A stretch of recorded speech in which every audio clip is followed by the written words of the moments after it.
And we are live. That's right, folks. We are live and we are ready to go. It feels a little bit like a Wednesday, but it's only a Tuesday. We got two shows, one stream, two hosts, maybe a bonus one. We got lots going on, folks. Yeah, we got NXT AEW Dynamite straight up out of the gates, toe to toe. We're going to go through 2+ hours and see how this little war goes. Yeah, I was going to say, we're back to the Wednesday Night Wars. We're back to the Wednesday Night Wars. Batman and Robin, or Batman and Batman A, we're back at it. So, folks, we're going to have a lot of fun tonight. Let's go.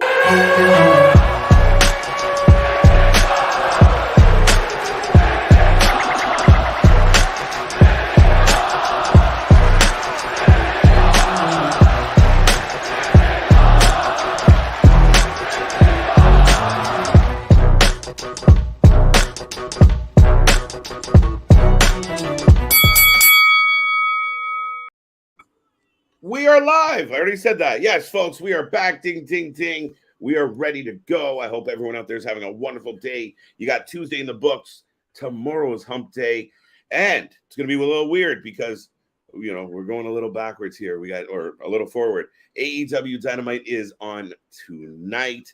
We are going to have a good time. We got both shows head to head. I know you got both shows up. I'm currently working on copying you. Yes, I'm Big Nick, by the way. That's Mr. Every Night, KJ White. We are the Wrasslin for Life Network. Yes. And I'm feeling amazing right now because, of course, my lovely New York Yankees still keep doing it the wrong way. There we go. Like Aaron Judge there. My lovely New York Yankees just won. And we've got both shows right now. I've got Rhea Ripley coming out on NXT and on AEW Dynamite, which I'm interested in how they're starting off the show. That's right. The trios belt. Yes. I like the entrance. Oh, yeah. Well, now I've seen a lot of people talk about Pac because he already lost the belt to Orange Cassidy. Does he now lose the trios belt again? And especially again to Orange Cassidy and the Best Friends? Could you imagine? It would be very depressing. That's a full slap in the face. That is disrespectful to that. One of my favorite people in all of wrestling. Alex Hunters. But how you doing, Big Nick? How's your week treating you? Amazing right now. I am flying high on cloud 9, folks. It's been a good day. So big shout out to everybody in the chat. We will get to you very shortly. So be patient. Rhea Ripley versus Roxanne. So you can make your predictions on that match right away. Let us know who you got, who you take, and what you think. And then on the other side, we have a trios match. So you got the Best Friends or do you got the Death Triangle? Lots to talk about, Nick. Absolutely. It's nice to feel back. And I know it's a Tuesday. It keeps throwing me off of. Oh, well, see, that's the thing is it's funny with the Yankees thing. The thumbs down is actually like now become a whole a positive thing. Right. So you see your Dane joke going. But no, it's interesting. We're getting a clip view of back to the Wednesday Night Wars, except it's a Tuesday. Because, thanks to the MLB. So that's why I was interested of how Dynamite would start off because they've got that carryover from the game and everything. Yeah. So how are you going to start off to keep people interested? Right. That's very true. So it's definitely going to have an impact, Nick. I'm curious to see how this all works. Now, you're going to start out with an action-packed trios match. It is something that, separates you from your competition. You got Roxy. Rhea Ripley's a big name. People will tune in to see Rhea. So, well, and it's funny because you said speaking of competition, or with your competition, is because very much it's been known from WWE and Papa Paul and everybody involved that they want to win this ratings battle between AEW tonight. What will it be they like? Really want to. Morning and the quarterlies are just fucking. NXT lights them up, or it's like within fucking arm's reach. I think it's going to be interesting. I think the overall is going to be close. It's going to be very close one way or the other. I think if all goes to the way I think things are going to go, NXT is going to have the better show. Dynamite's going to have the bigger moment. Okay. So I think it's for a moment. You're hoping. We've learned, be careful what we hope for. Right. Well, I'm smoking the hopium tonight. But it's going to be, I think the quarterly is going to be, like you said, is going to be interesting to see where it picks up, where it drops off, who's tuning in to back and forth. This is back like WCW versus, Raw and shit. What were they doing there, Nick? Oh, so, folks, if you were just tuning in, I will remind everyone I am Mr. Every Night KJ White, the Iron Man of YouTube, and I'm joined by the Master of Mayhem, everyone's best friend, the What Man himself, Big Nick. What? And, we're having a good time. What? But Rhea Ripley's in control over here. We got a whole bunch of topes over there. Lots of action. Let us know what you're thinking. Both shows live and in action. We're covering both right now, folks. Like, subscribe, join us, and be a part of the fun. Absolutely. This is nobody covers professional wrestling like we do. We've literally got both shows pulled up right now. We just had a trios of topes on Dynamite, and now we've got Roxy and Rhea back and forth on NXT. Absolutely, Nick. And I mean, like you said, we cover it like no one else. And, you keep seeing new faces around. I mean, it allows us to cover even more. Why not? Right? Let's do more. So stay tuned, folks. We got lots coming your way, lots planned. But if you haven't made a prediction on this match yet, get it in. Who do you got? I was just getting there. I'm taking Rhea over Roxy, and I think Death Triangle retains because of Pac can't lose again to Pockets. And that sounds like a tongue twister. It should be. And Penta, after the match that he just had at Triple Mania, like they want to ride that wave, I feel. You can't have all the titles in WWE on the Bloodline and all the titles in AEW on the fucking Best Friends. I wouldn't say all the titles. Do keep in mind, AEW has about 45. Everybody's draped in gold, though. It's insane. We should do a tier list of just the guys with titles, the guys with girls.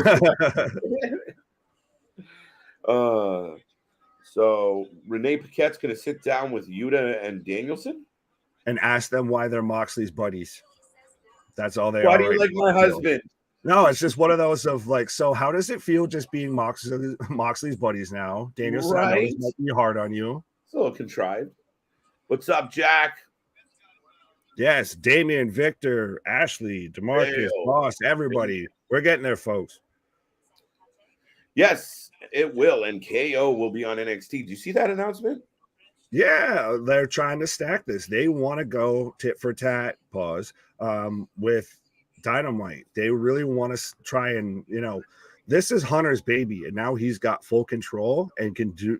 We're going back head to head. Now I'm going to show you what I can do without the old man holding me back. Dude, I told you, if I was Triple H, I would have hinted.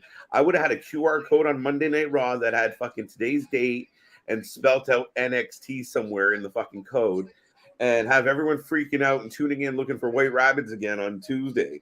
Just to watch, though. There'll be a QR code that pops up. Or because we're getting Gacy and the Dyad, we're getting Schism tonight. So you watch. They join Wyatt tonight. He shows up and could you or they're gonna just blackout, lights on, Bray, Schism, the Dyad, with Gacy, lights back out, show over. Oh, what the fuck? Bray with the mask. Bray with the mask. I mean, so you don't know who it is, right? Can you send Bo? Let's go. When in doubt, send for Bo. Mm-hmm. Oh, and Jericho signed a 3-year contract extension. I didn't even say shit. I didn't get a word out of my mouth. No, man, it to me. I don't mind them signing a 3-year extension because I believe there is value in Jericho. He's not inept. He's just a lot, and it's the overindulgence. It's the self-fulfilling. It's the favoritism. Deserving praise more than he should. And like I said a couple weeks ago on the stream here, I think you were with me, Nick, where it bothers me to hear other podcasters, other people that cover wrestling, just because they hang out with Jericho or they know Jericho or we respect who he was. Fine, you can respect him, but let's be honest. Stop telling everybody that was great or last match was great. They're not good, and it's not good for the overall show to keep ending with Jericho swerves. It's terrible. I went on a complete side tangent, by the way. No, you're good. I was waiting for CJ to be on here and everything because I had quarterly breakdowns of how you can see it drop when Jericho's on screen. and everything. And I respect Chris Jericho. I get it.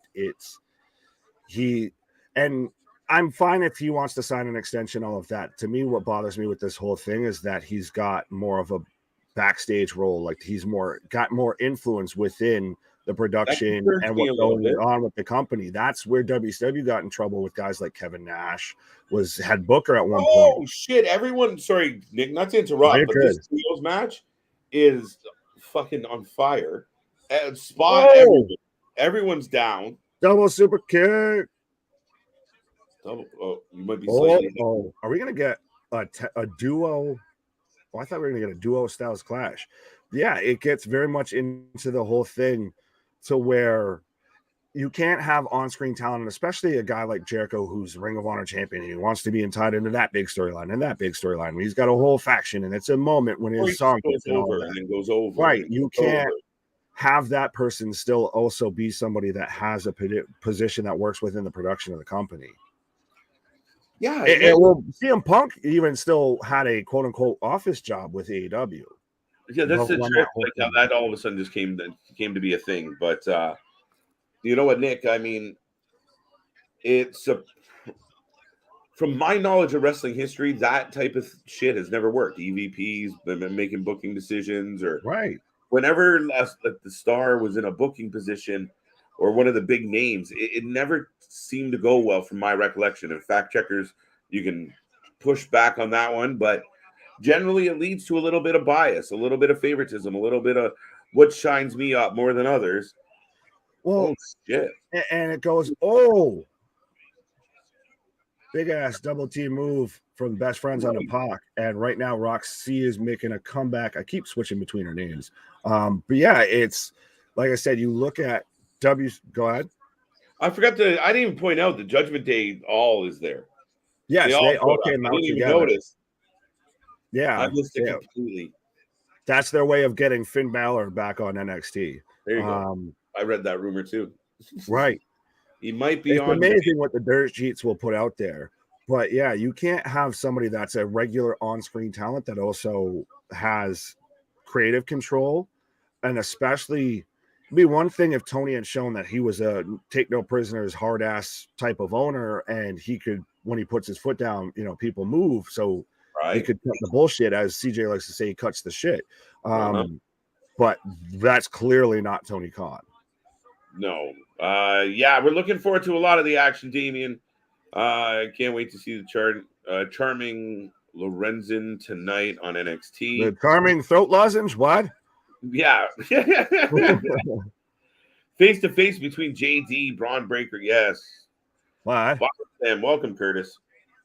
Yes. Like Curtis says, body slam that like button, folks, and do like they do at the start of end of every match. Ring that bell, because you never know when we show up, what show is going to pop up, what somebody suggests to us. We just decide, hey, let's talk about that. Let's go watch that. Right.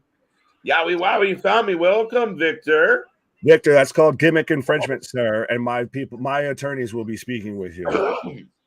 Pac and Fenix are fighting. But you're going to shoot pants. Sorry, go ahead. I still can't believe that the mascot of this company has a fucking title. That tells you how much that All Atlantic belt really meant to them. He's about to win another one. I hope not, as we've got Rhea and Roxanne up for a superplex. Oh, Hurricane Rana. Oh. Wow. Oh, Fenix breaks it up. Oh. Yeah, we're literally calling the action of two shows at the same time, folks. Right. So, folks, if you get confused, don't worry, because we probably are too. Right. Wow. We're counting out spots, and they're both happening in the same match. They're low. Like the trios one's nonstop. We just had a near fall super kick. Fenix gave Pac shit for getting the hammer again, which I agree. Putting an end to that nonsense. Spinning heel kick. Wow. Roxanne. Planted, brother. 3 count. Hallelujah. They didn't give them all the belts. Oh, okay. I like that. Yeah. Oh, and Rhea just pancakes. Goodbye, Roxy. 2 count. 2 count for Rhea as Death Triangle picks up the win. 1, 2, 3 on the best friends. Fenix gets the pinfall, and that's a hell of a match right there. Right. That was foot on gas pedal. Well, like we said, or at least I brought up, of you're getting that carryover from the game, hoping to keep what you've got going. Right. So why you got to start off hot out of the gate? Mm-hmm. So I wonder if it was advantageous for them that there was a rain delay yesterday. Yes and no. We'll see. It'll be interesting to see what comes out of this. Because they did get a chance to advertise, because I did watch the game, of course, as you can tell. But they did advertise the show during the game, so, and especially that's coming up later tonight. So, but that being said, Rhea Ripley gets the win. The Death Triangle get a win. Now there is dissension amongst Death Triangle. They're flirting that Fenix and Pac are no longer getting along. Nick, trouble times. Yes, because that's what we need is another, turn. I mean,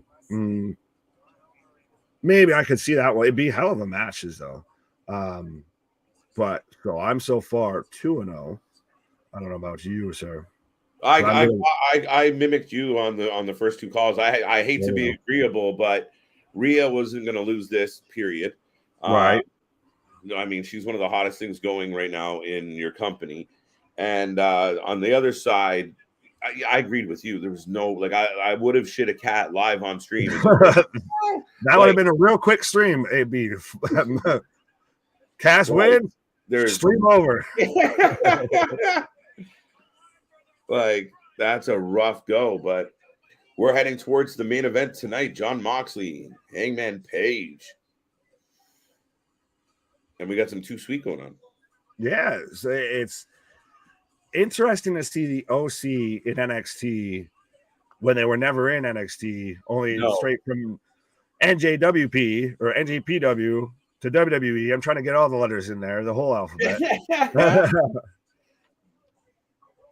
But they're really pushing. They'll do anything for money. Oh yeah, well, speaking of doing anything for money, there's the whole rumor going around. Yeah. Wait, where's that segue going?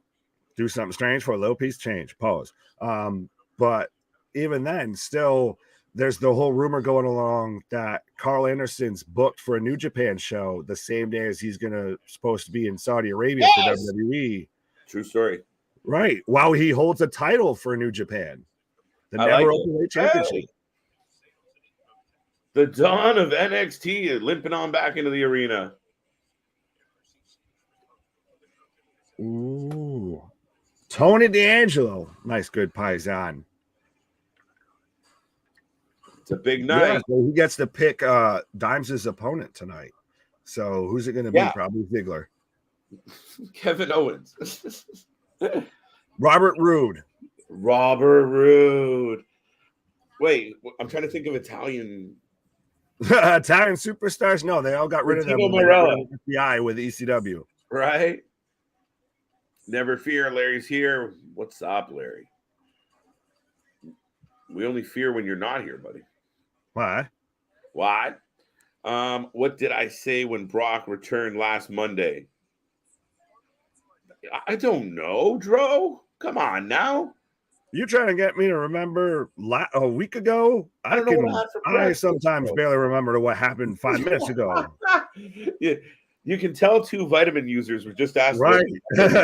And they got all defensive. Cheech and Chong up here. Like, what? You want me to remember? Hey, come on now, man. What? We get like 700 comments a stream, bro. Right. What? And then we don't talk about what we get off stream. What? Pause. What? Death Triangle for the win. We're a little behind. I think we're a lot behind, so we apologize, folks. We talk a lot. Best friends. No, they lose. I'm not mad about it. Hallelujah. Hallelujah. Can I get an amen? There you go, chat. Give him an amen. Right. What? Amen. I have no idea. A direct flight for Carl Anderson would take 12 hours. It's possible with the time change. Yes, if you use the space-time continuum and the flux capacity. Yeah, but if he's going on like first on one show and last on the other show or some shit, it is not inconceivable. And they do have, the technology to get them there. They're not exactly going to be, I don't imagine they're going to try and pull this off with a fucking 747. So I'm thinking they're going to use something a little more private. And oh, so you think he'd be going upstream? What? Downstream? What? Downstream? What? Stream? What? Yes, we're live on stream. What? Yes, thank you, Larry. That was a perfect alley-oop, sir. That was lovely. Lovely. Right. Happy Tuesday. Absolutely. Boys are back in town. Look at Jamie Hayter. Jamie Hayter. It's funny how everybody's now coming around on the Jamie Hayter train. You were kind of leading the card. I was the flag bearer for his. Absolutely. Absolutely. Credit where credit's due on Hayter. Well, but they got to turn her before people give up and don't give a fuck. Oh, well, yeah. It's when you reach that tipping point, and I guess it's spoiler alert if you couldn't tell by the scarf and everything already. I think MJF's leaving Cincinnati tonight with the AEW World Championship. So it's got to be tonight. Otherwise, you've gone too far with it. You might, yeah. So we got Sheeta coming out to the ring. So, folks, it's prediction time. Get your Nick picks in quick. Pause. Send Nick picks responsibly, folks. That's it. That's your public service. And only when requested prior. Right. We asked for them. Don't send unsolicited Nick picks. Don't ever do that. Boss is living life. Death Triangle. What a shit show. Rhea Ripley. How you doing? But yeah, so we've got Toni Storm, the interim AEW Women's Champion, versus Sheeta. Who are you taking, KJ? Toni Storm. Toni needs a big W. Sheeta's a good name to knock off the list, but I don't think Sheeta, giving the title back to Sheeta, does any good. I'll, for the sake of Tony Khan booking, take Sheeta. For the sake of Tony Khan booking. It would be something Tony would do. In the name of Tony Khan. Right. Watch this go fuck. I mean, it's funny, right? I mean, I wonder what, like, if he won by like 100,000 people, I wonder if he's going to celebrate it outwardly. Like, if, he's going to mention thanks for everybody making us about it. But if it's a really slim margin, does he still get that moment, or is that enough for him?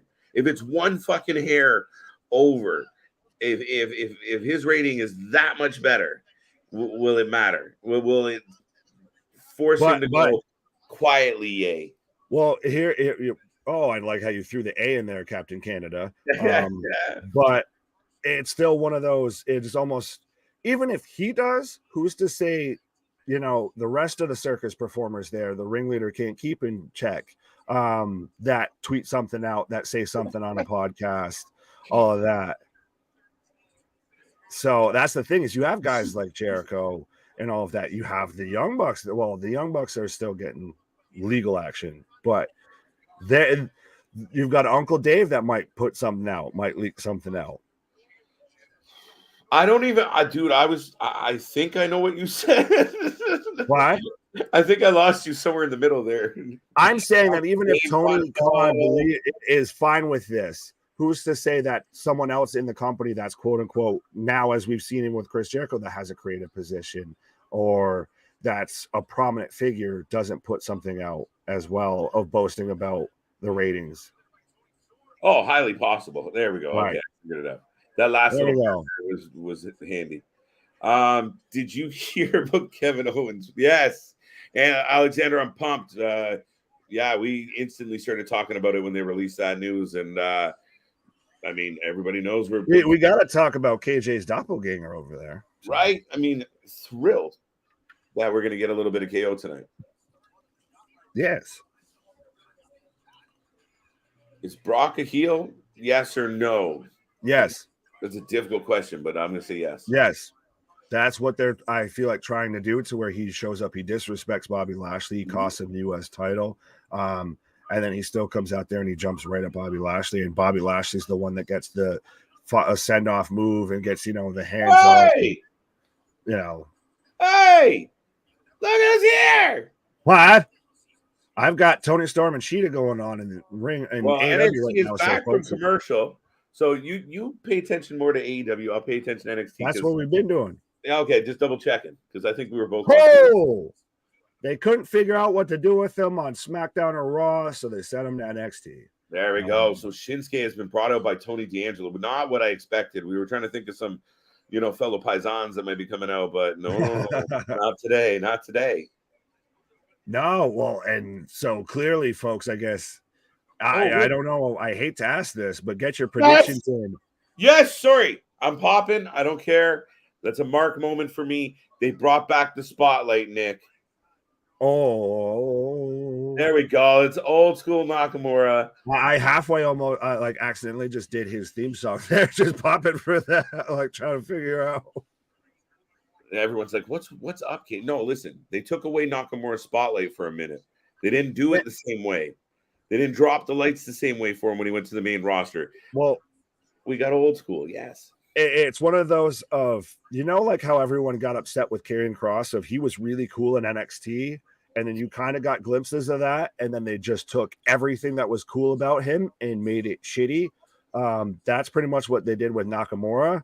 So to get everything back, you're just like, yes. Like if he came out with just a solo violinist, we would have popped for that, thinking it was like Bray Wyatt coming back. I didn't like when they switched to like the amplifier, and like I was like, why are we doing this? Everything was fine. Now some people disagreed with me about that on his main roster entrance, but yeah, I mean, I'm happy to see it. I popped big because that's important. That entrance mattered. It was a good one. Oh, absolutely. I still first WWE event that I've been to live. I got to pretty much walk to my seat and everything as he was coming out to face AJ Styles in the opener. So I pretty much got to walk out to Nakamura's music. That's amazing. But so we have last time we got a good old Nakamura chant from the crowd. Yeah, that's what I was gonna say. If anyone's taking dimes there, please let me know. We can get you some help. We can contact, your local optometrist to get you some glasses to see what the fuck's going on. But Nakamura is winning this match. Why? Oh, Nakamura for the win. Right. Absolutely. Who's in Minnesota? He's in Minnesota. Oh, Brock. What? Brock isn't. Broccoli. Oh, Brock Lesnar. It literally took me up until looking at the comment there to get the fucking joke. I like it. Welcome. Oh, Doink the Clown is a big fan of the broccoli. Hi, Doink. Where's Dink? Welcome. Hello. Folks, we are a touch behind on some of these comments. If we miss one of yours, by all means, put it back in the box, but don't do it 3 times. Well, pause. Well, even then, we still got good enough fans and everything. Y'all can talk amongst yourselves, and if there's anything really important, I'm sure you guys will repeat it 10 times, so we'll see it. Tony Storm or Mandy Rhodes is DeMarcus' question, and welcome back to the stream, buddy. DeMarcus, what up? Mandy is one of the top females, I think, in the company right now. Honestly, I go Tony. Why? I like Tony. I think she's got a lot of fire in her. I think she's got a good amount of experience for her age, and I think she's better than we've seen. And I think she's really pissed that she walked out under Vince and left the way that she did, and now it's probably a little awkward to try and contact Papa Paul about coming back. I don't know, dude. I think he could be like, I get it. Are you in a better place now? You're doing good things. You want to come back? Fair enough, but I mean, still, I guess to play devil's advocate there of, do you want to be an interim world champion or do you want to be a world champion? That's a good question.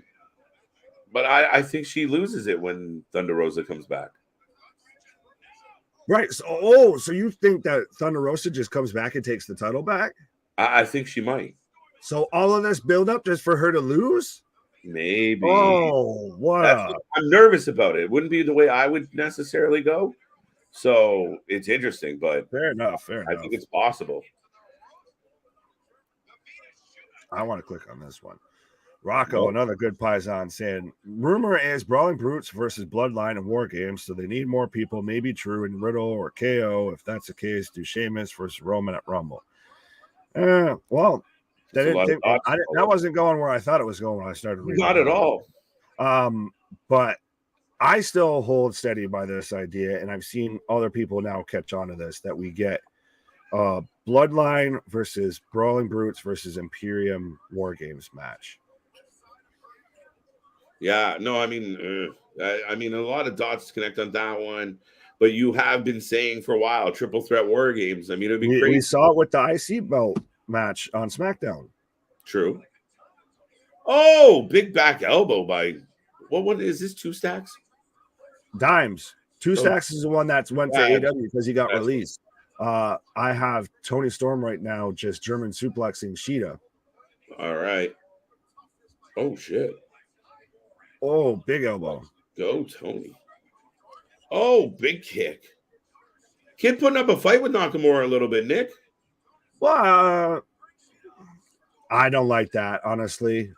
Well, Tony Storm picks up the 1, 2, 3. But I don't know how you feel. I'm not a big fan of the fact that, like, Nakamura should come out there, Kinshasa the kid's freaking head off. 1, 2, 3. There we go. Have a nice day. Thanks for coming. Thanks for playing. No, I don't disagree with you. I think he's about. Oh no, he's calling for it. And so now I have Britt and Hater. Jumping Tony after the match. Tony Storm again picking up the 1, 2, 3. They botched the Kinshasa. What? They botched. And Britt's coming out now in a Steelers jersey. Obviously, in Cincinnati, Steelers, Bengals have a rivalry for those who don't know. Did you see that? When Nakamura gets the win, guys. No, I missed that because I have Saraya Paige coming out right now, just taking it to Tony Storm. She still doesn't look like she's changed, though, from her debut. Oh shit. That was botchy as all hell. Saraya throwing Britt Baker into the front row. Why didn't she just kind of fall on top of her and kind of keep it going, opposed to kind of pausing and be like, you weren't supposed to fall down? Rio's back. What? Oh, boo. Right. Who? Woo? What? Who? Rio? Who? What? Who's Rio? Yo, this is awesome. I want wrestling. I want both shows on Tuesday every week. Right. Get 2 birds stoned at once. It makes it much better. You got Shinsuke? We got what? Oh, fuck. Right. We got Paige. What? We got Nakamura. What? We've got Rio. Who? What? Oh, shit. This is not going. Rio up top. All 5 pounds of her. Someone get that girl a sandwich. Oh, sorry. Pause. So I've got Razor how do you have a conversation? Whatever the fuck his name is, and Discount Heath Slater having a conversation backstage, while Tony Storm and Rio are celebrating. Rio just showed up in the ring and whatever she was wearing, out and about. Yeah. Rio's back. Man, the what chant is dead. Who are you, Bully Ray? What? It's not dead around here. Don't knock the man's hustle. Right. The great Von Kali is out now talking to Razor Wing and Heath Slater. Yeah, I was gonna say, like, you're sitting there having a conversation. The guy's wearing this mask. You're like, dude, can you take it off? Like, we're not wrestling. I don't know if you're looking at me, if you're looking over there. Like, come on, man. Are you even talking to me? Are you talking to somebody else over there? So, I mean, both shows are definitely pulling out some stops here, Nick. I mean, we get Saraya in the first segment, or the first match. We get Rio. We started off with the trios belt match. Then we turned around and we get Saraya coming out. While we've got Nakamura on NXT, and we've already had Rhea Ripley and Judgment Day come out on NXT as well. Did I mention that I can't figure out why the tag team champions are always in singles matches and your singles champions are always in tag matches, and Wardjoe should not be a thing. Yeah, very valid. But I thought 7-star FTR, speaking of, I guess, underused tag teams and all of that, or misused tag teams, or misusing tag teams. They're going to lose the belts to fucking the Kingdom, buddy. Oh, don't say that, because that's probably what's going to happen. I felt you. Did everyone else out there hear him throw up in his throat a little there? When All right, well, because they came out with the anti-pop. And it's nothing, it's no disrespect to Matt Taven, Mike Bennett, Maria Kanellis, or anything, but literally they came out and you're just like, huh? No one cared, no one popped, no one made a reaction, no one gave a fuck. And that's the thing, is none given. Right. And it's just so bad. It's interesting, and I mean, listen, FTR versus the Kingdom probably turned out a good match, dude. I'm not gonna. It's an FTR match. It'll be a good match. I just have a bad feeling they're gonna lose the belt. Well, maybe they start going on that tour if they drop all the belts, so they can win the goddamn AEW belts. You could have them turn heel on the Acclaimed and work that whole angle. You could do an Acclaimed versus FTR feud. Man, this is why we're friends. That is golden. Everyone's like, well, they're over, but you could turn them. And the fans will do the right thing. Roman's a heel and he's still over. Yeah, no, they'll be over. They'll just be really over heels. Right. They're where you want to take wrestling seriously. They'll be like how we were, or at least I was, until I got over with the Acclaimed of like, oh, you're doing stupid, silly, new age outlaw bullshit. And when we were in the other company, DX sat there and, used their anniversary special to kick our ass and embarrass us. They go play into that. Real life stories sell tickets. True.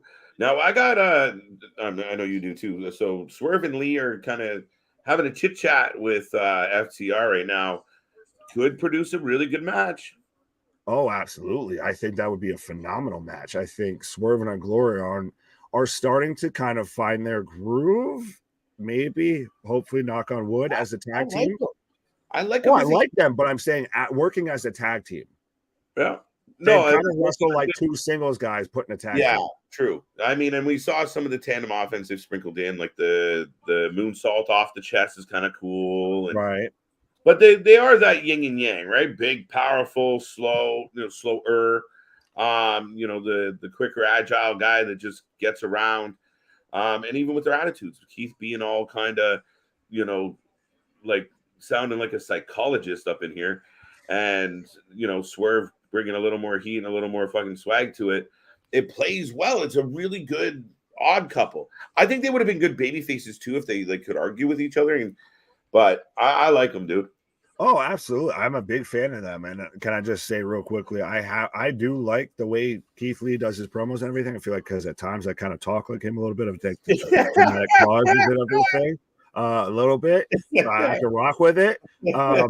But I've said it, and to me, what works with that whole thing is they're very much like Shaq and Kobe. That's what I've always compared them to. They may not always, they still might try and outshine each other or this and that, but they very much still play well off of each other. Yeah, so just a quick update to the folks out there. I got Sonya Deville coming out to take on Alba Fyre, so by all means, get those predictions in for this one. Oh, and Sonya's coming out with Toxic Attraction, so very much they're playing back into the Mandy and Sonya being friends again. Yes. The donut. Time heals all wounds, folks. Listen, yes, there's nothing a little time can't make us forget. Sonya or a little vitamins. So Sonya for the win on this one. I think Alba Fyre might upset her. Oh, damn you! You would go first because I agree with you, but I don't want to agree. So for the sake of being different, I mean, I could go Sonya. No, I'll take Sonya. I'm fine with that. I use her on GM mode, so fine. Fuck it. That's a good rationale. Right. It's like my wife picking out football games. That confirmed, Victor. FTR versus Swerve in Our Glory next week. Number 1 contender match for the AEW. Oh, shit. Oh. Well, you know, goddamn. We will be here live. We'll be here live for sure. Now, I'm just trying to think in my head. I'm like, Full Gear is not for another handful of weeks. I'm like, almost wish, like, okay, well, I mean, if we get into a program now where they win next week, yeah, I mean, if you could stretch it out to Full Gear, that's a payoff and a half if, you know, FTR gets those belts back. Well, do you shit? Yeah, because you want this match to happen at Full Gear. Like this, you're doing it early. You're putting the cart before the horse, I feel. Yeah, you could go to this match. You could have, say, if FTR does lose the Ring of Honor world titles to the Kingdom, and that because of Swerve in Our Glory, and then we get a little bit more play into them having a number 1 contenders match of, all right, we're gonna fuck with you, I'll fuck with you, all of that. Do we get another rematch between Swerve in Our Glory and the Acclaimed, and FTR cost them, you know, the victory there? So there, you've got them still playing the babyface. I think you would stretch it. Yeah, there's definitely a way to stretch it, Nick. And I liked a lot of what you just said as far as a lot of angles. But if you can work it in that, again, there's no reason why you can't build this a little bit. I do feel like it's a bit sudden, but hey, let's get that number 1 contendership going. Why are Sanjay Dutt and Jay Lethal right now beating up on Darby Allin and what up until they literally turned looked like a swimming pool, but it's backstage in like the parking lot? Because they decided to do an interview in the loading dock for some reason. Honestly, for the longest time, and literally until they turned, it looked like they were in a swimming pool to me. Like an empty swimming pool. And they're closing the gate on Darby. Yeah, has there never been a more Ring of Honor type of thing that shouldn't be happening on AEW, right? Than Jay Lethal and Sanjay Dutt with Satnam, honestly. Right? No, you're not wrong. Respectfully, but if there was ever a call for a Ring of Honor thing, as he locks in the figure four, look, we got wow. Oh. I turned to NXT and I've got Toxic Attraction just laying waste to Alba Fyre. Mandy is here. What is she gonna turn babyface? What? Who's gonna come out and save Alba Fyre right now? Becky? What?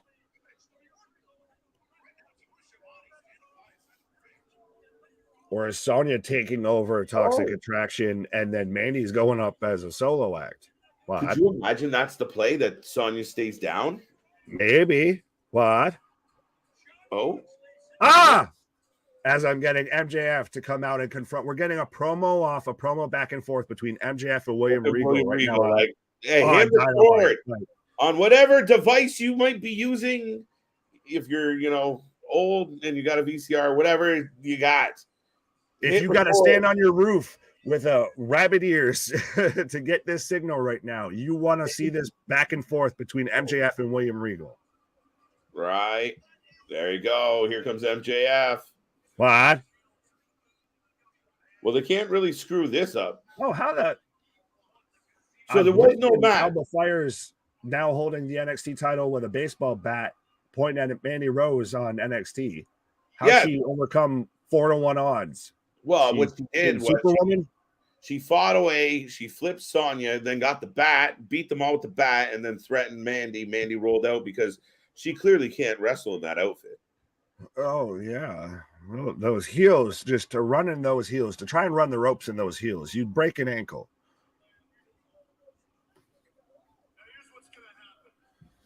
Story time. So is MJF giving us that old, like when he suckered Punk in, like, I thought about shaking his hand and kick to the nuts. Something like that, where we are getting story time with MJF. I apologize if I'm a little bit loud. I guess I'll try and talk over it, but I want to hear this.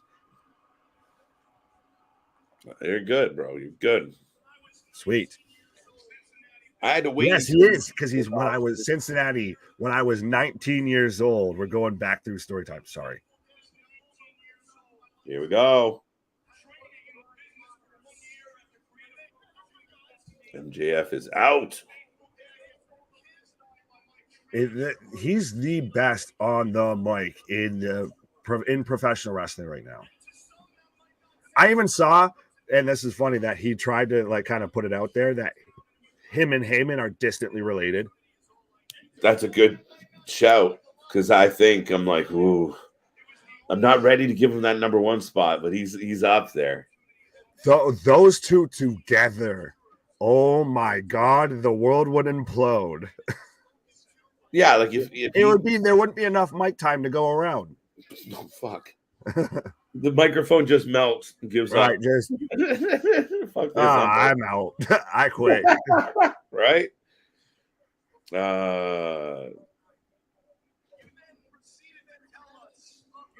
I'm trying to hear it too. So if you can hear my shit. No, we're good. So this might be a Bray Wyatt moment of the quietest the channel gets. We got to listen sometimes, folks. You don't want to hear us. You're not listening anyway. They mute us to listen to this shit, I imagine. Oh, so what? They just keep us? They just want to look at the beautiful faces, that beautiful beard on beard action? No, they don't mute us. They just have us in the background. We're the soothing, soulful voice that they hear commentating over the wrestling as they put it on mute because no one wants to hear fucking Excalibur as a commentator. I know I want to hear MJF. Right, sorry.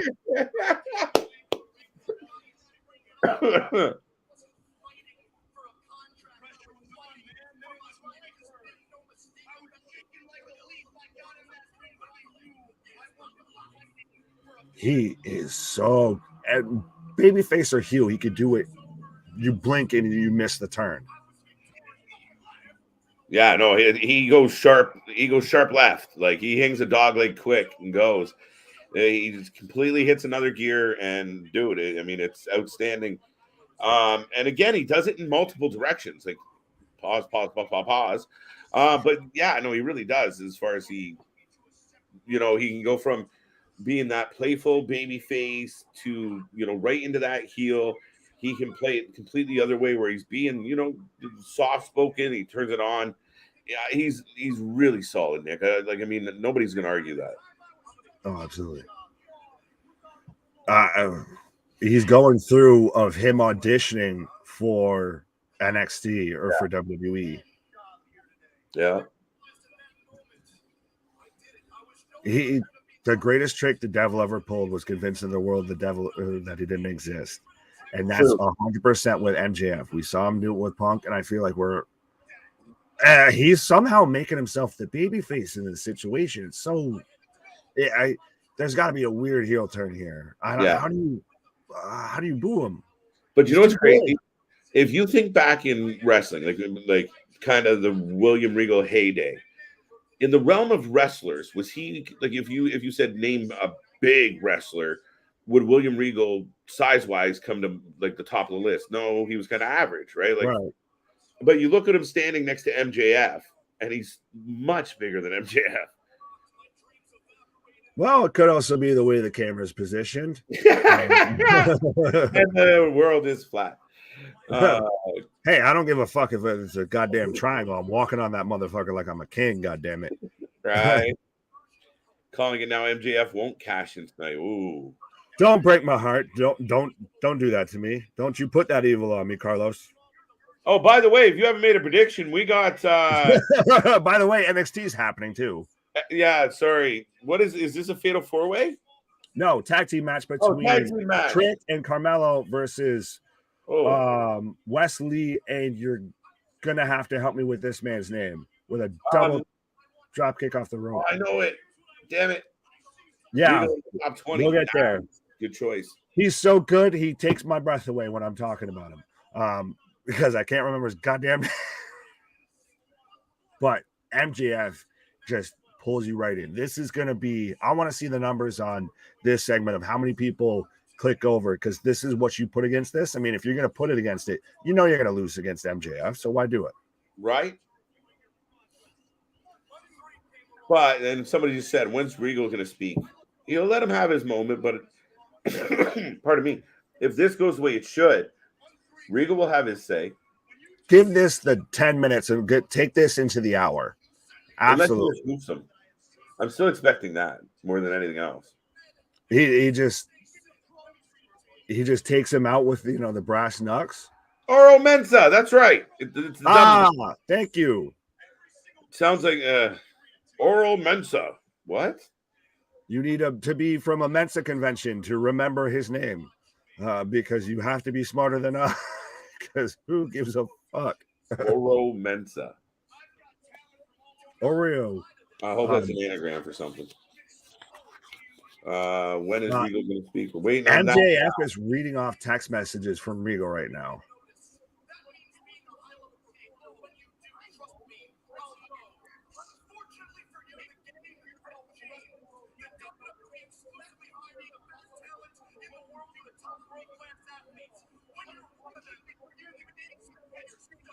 Oh. Whoa. Wow. I really don't think that's wow. They talk to people that they're sending no thank you to, because that was just mean-spirited. Like, that's a Regal. Regal just smiles like, I said it. I said it. What are you gonna do about it?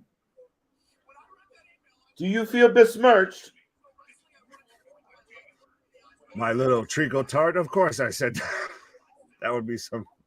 No, then again, what if MJF was being an arrogant little prick at training, and then Regal's like, oh, I'm going to put him in his place? Oh, shit. This man got deep. Pause.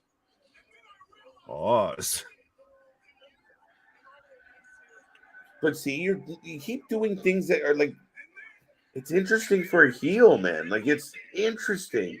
He's that Roman. This is very babyface. This is very babyface. Oh, Bray wants to talk about being down and out. I'm going to do it. I don't know. He's mentioning Regal getting fired. Rude. Gacy's into my company like a flea.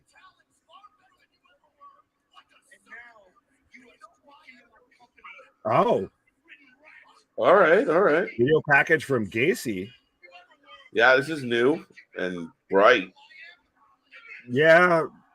Who's brighter, me or Gacy? Gacy. That's good. Yeah, it's definitely Gacy. Close, but that's good. But MJF, like, are they trying to make him a baby face? Are they trying to make him the anti-hero? All this, dude. That's what I keep saying. Like, I know, look, the dude in the scarf is your guy. No arguing.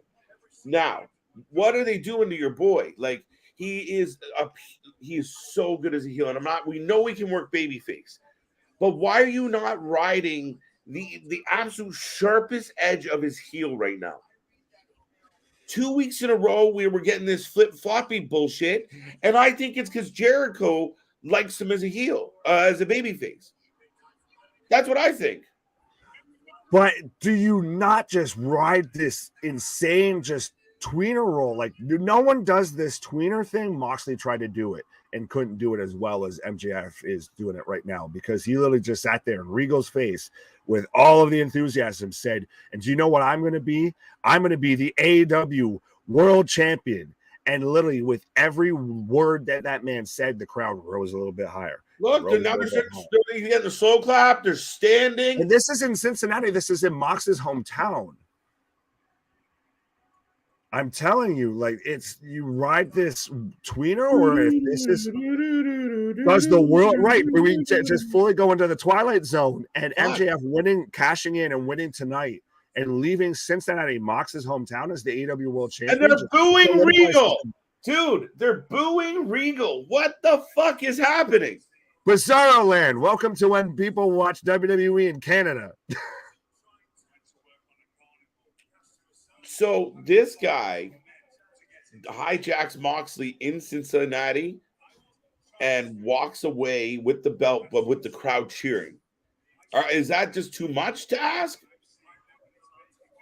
Well, I would say that if I didn't see this man already basically doing it. Like, he's getting cheers. Like, this man's the biggest natural prick, lives this gimmick of being a heel, and there's deafening cheers for this man claiming that he's going to be AEW World Champion.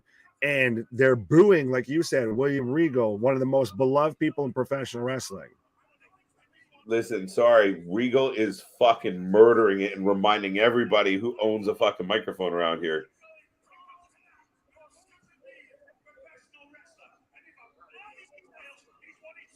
You've had it easy, sunshine.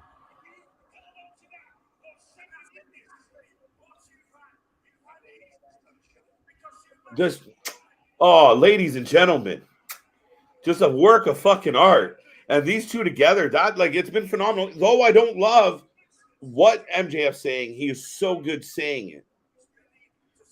Does Regal heel turn and he and MJF? Ooh. He's MJF's Heyman. But it's not bad. It's not bad. It would be. Again, if you put him and Heyman together, it's one of those of you don't put two scorching hot guys on the mic together because they'll just burn out. Pause that. But this is just absolutely, this is dwarfing whatever NXT has had on, honestly, at this point. It's going long. But I love. Let this be Dynamite. I could listen to a podcast of these two fuckers talking. Yeah. Speaking of listening to podcasts, you want to make sure that you like, share, and subscribe us. So we're the Wrestling for Life Network. We talk about anything and everything when it talks to professional wrestling, whether it be WWE, what, AEW, what, as you can see by tonight, covering both shows at the same time.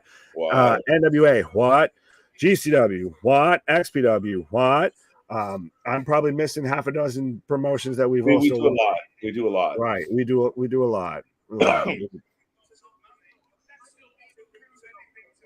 No, the dude, Braun Breaker's over here talking. Sorry, Braun, you're not there yet.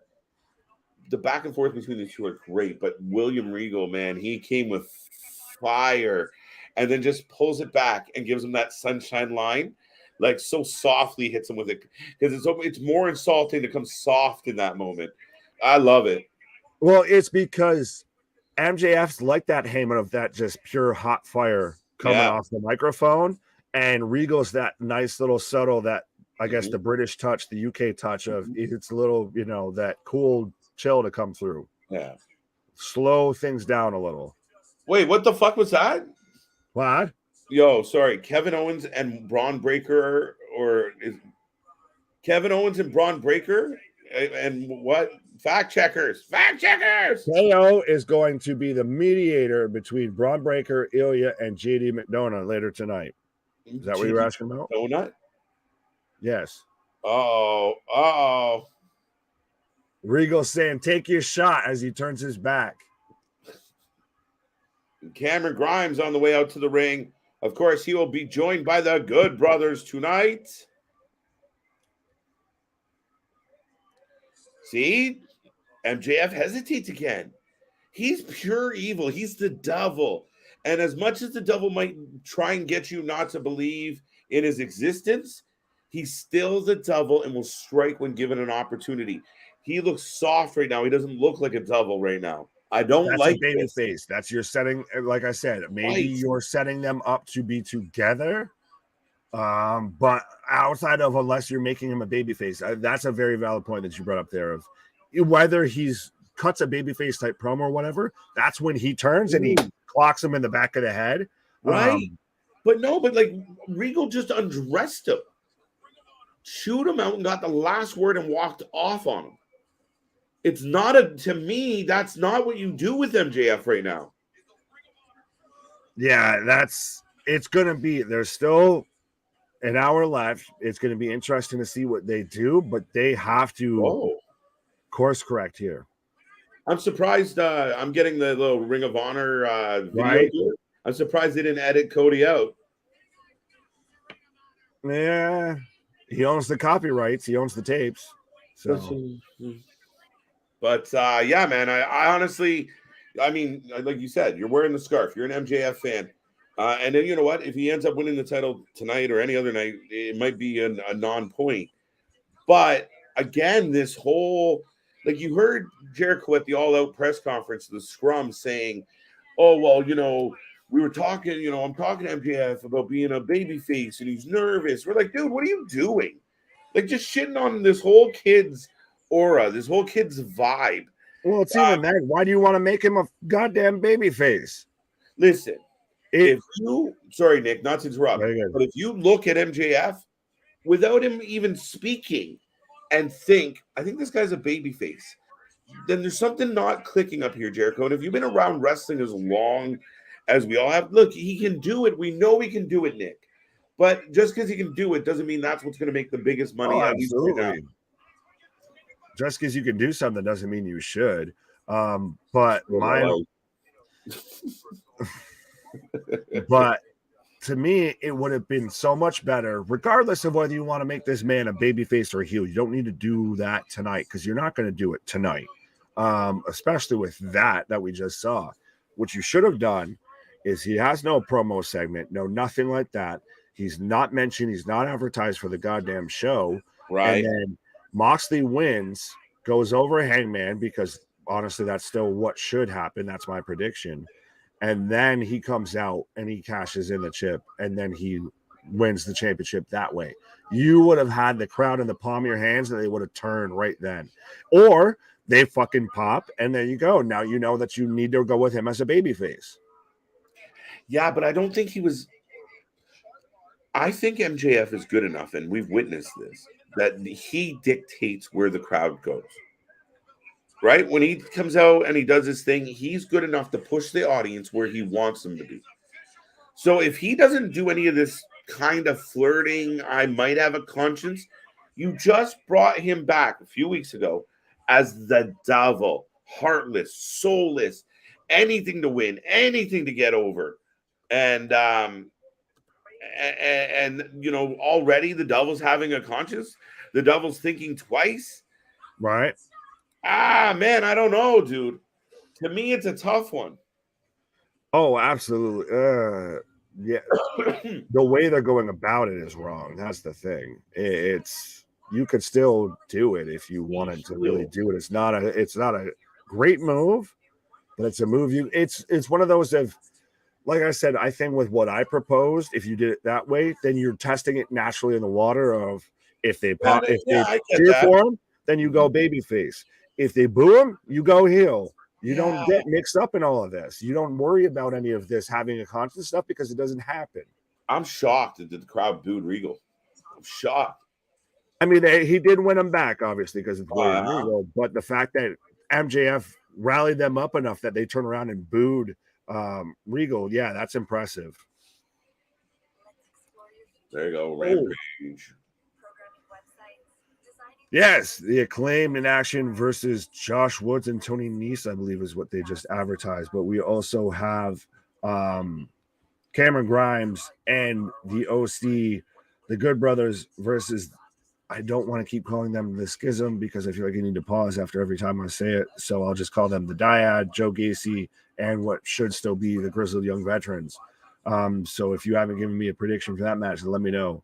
But absolutely, that whole segment that they just had on Rampage, that very much won potentially, at least if we're gonna do this a breakdown quarterly by quarterly ratings, round by round fight here between this wrestling war we've got going on. AEW very much won that round there 100% because we probably missed a match and a half on NXT because of that whole promo segment on AEW. But, folks, I will take this time while it is just me, and we have, I feel, a predictable match. I think that Cameron Grimes and the OC win this match. Obviously, they just came back. But I will take this time to remind you all that we are the Wrestling for Life Network. We are here doing this live for every show, whether it be AEW, WWE, NXT, GCW, BCW, NWA, whatever. Whatever going on in professional wrestling, we are here talking about it. And we're at new faces, still growing, still expanding as always. Big things popping, little things stopping over here. Up to something, season never stops. So make sure you hit that like button, that share button, that subscribe button, because we're here we're your wrestling buddies now. And make sure you ring that bell notification because you never know when we're going to show up. We've been on stream before and turned around and decided we're going to cover another show. But so on Dynamite right now, we are getting the interview between Renee Paquette and Brian Danielson, and Wheeler Yuta. And I love that literally the last 20 comments are all just what. See, the one time I cut a promo and don't do it, you'll go nuts for it. But is this a little interesting that AEW is following up promo package with interview? Like, we're going to have a long stretch here as we go into the 9 o'clock hour and coming out of it without a match happening. So a lot of people, if we're going to talk ratings and this, being round for round fight, while a lot of people are clicking on or clicking around, there's no match going on. There's no action. There's nothing to really, what's going on over here? No, we got people talking. You could skip by this and not know it's professional wrestling, I feel right now. But I do have picture-in-picture as well on NXT.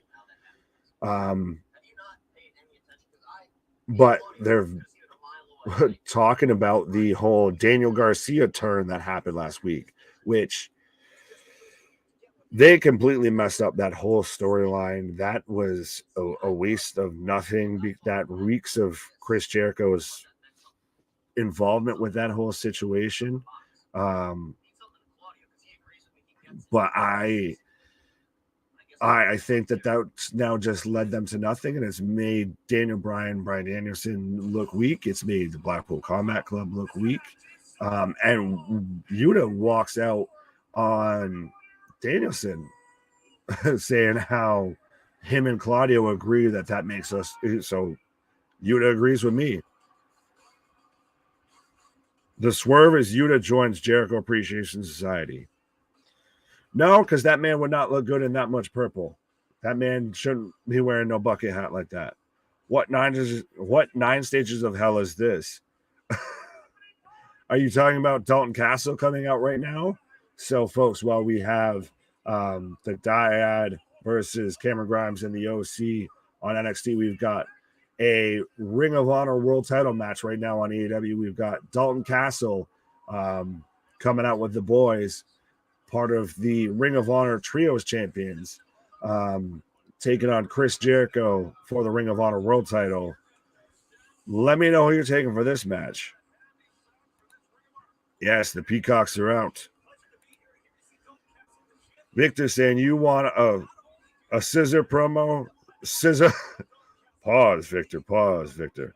But yes, I will take this time while we've got intros and I'm not paying too much attention to NXT. Sorry. To let you find, folks, that we do also have lovely t-shirts out there. If you want the finest threads going out there in professional wrestling, then go ahead and check out Alt Wrestling Tees on Instagram. What? On Redbubble. What? Christ, you can just Gmail the dude. What? But we do have a lovely what t-shirt. Figures, I'm here shouting these out, and it's the what t-shirt. But also for my buddy, Mr. Every Night, the Every Night Delight. You got the Mr. Every Night KJ White t-shirt. And if you just need to let somebody know they need to cut the shit, like honestly, Chris Jericho needs to cut the shit, you got a lovely CJ brand cut the shit t-shirt right there for you folks. So absolutely go ahead and check out Alt Wrestling Tees again, like I said, on Instagram. What? On Redbubble. What? Just Gmail the dude. What? Now I gotta find where we're. Nope, that's the wrong one. Nope. There we go. We got there in the end, folks. But absolutely go ahead and pick up one of our lovely t-shirts. Like I said, it's getting fall. Whether you want a couple extra layers on there, throw a nice, lovely Wrestling for Life t-shirt on there. Absolutely, folks. Don't forget, go get yourself a t-shirt. Go to Alt Wrestling Tees now and do so. Nick, I gotta do it after the stream. Let me know unless you want to have like another tab open and then you go do it now. Yeah, right. But I do want to say something, Nick. Dalton Castle, like AEW needs more Dalton Castle. It's and I'm telling you. Yeah, and I get it. People are going, oh, well, like AJ, it's a little. No, shut up.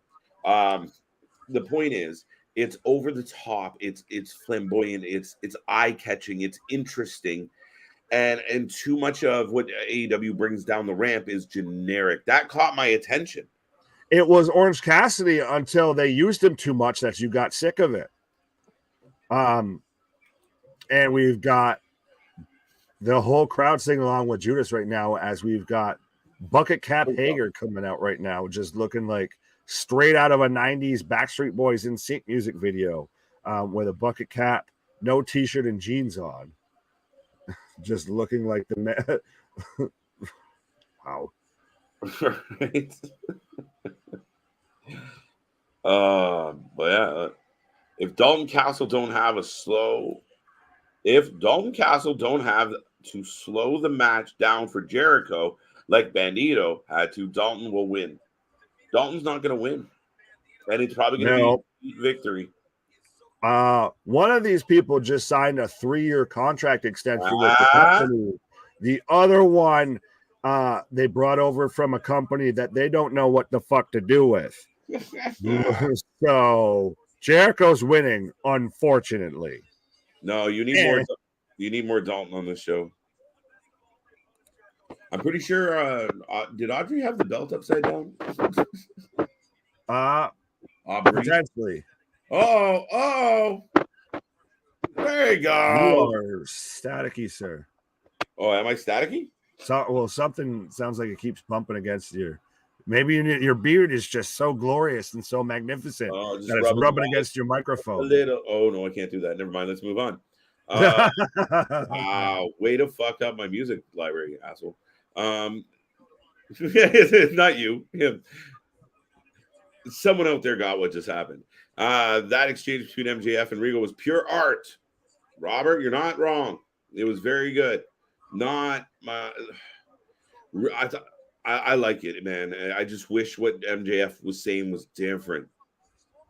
Yeah, well, it went weird on the back end. And do you find it odd that they came out of that into another video segment, like that they ended the hour and started the hour with promo packages? No. Veer Mahan is doing a backstage. Who won? Grimes and OC, because I just saw them. Yeah.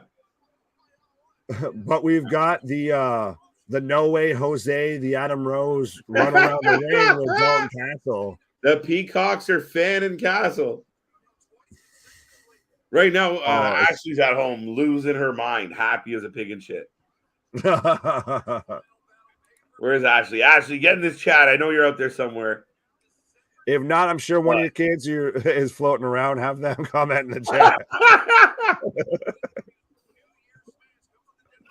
Oh, I popped way too hard. That was a good one.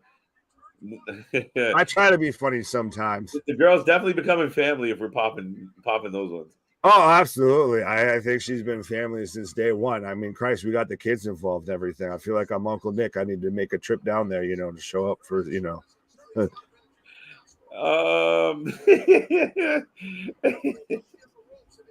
What? Oh man. That's what the Spirit Squad should have looked like. No. You know what?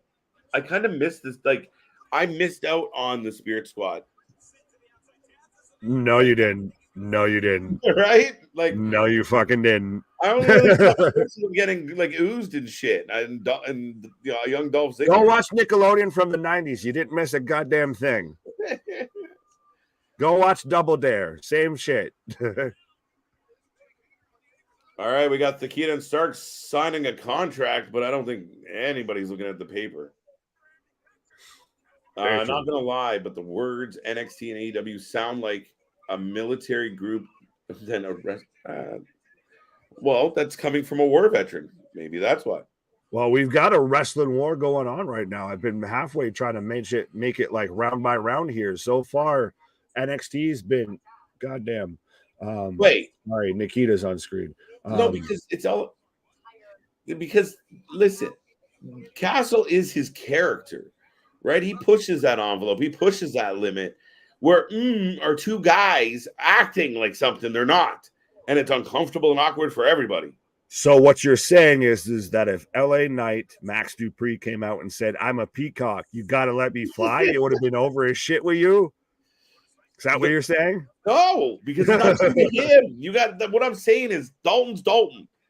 And what I mean is the showmanship behind Dalton is an asset to a show. I'll be KJ's translator here. Was trying to say, folks, is I'm a peacock and you got to let me fly. You got to let me fly, damn it. I'm just saying. TK announced on a podcast that we're getting one more Ring of Honor pay-per-view this year in 2023. He will get a weekly ROH show finally.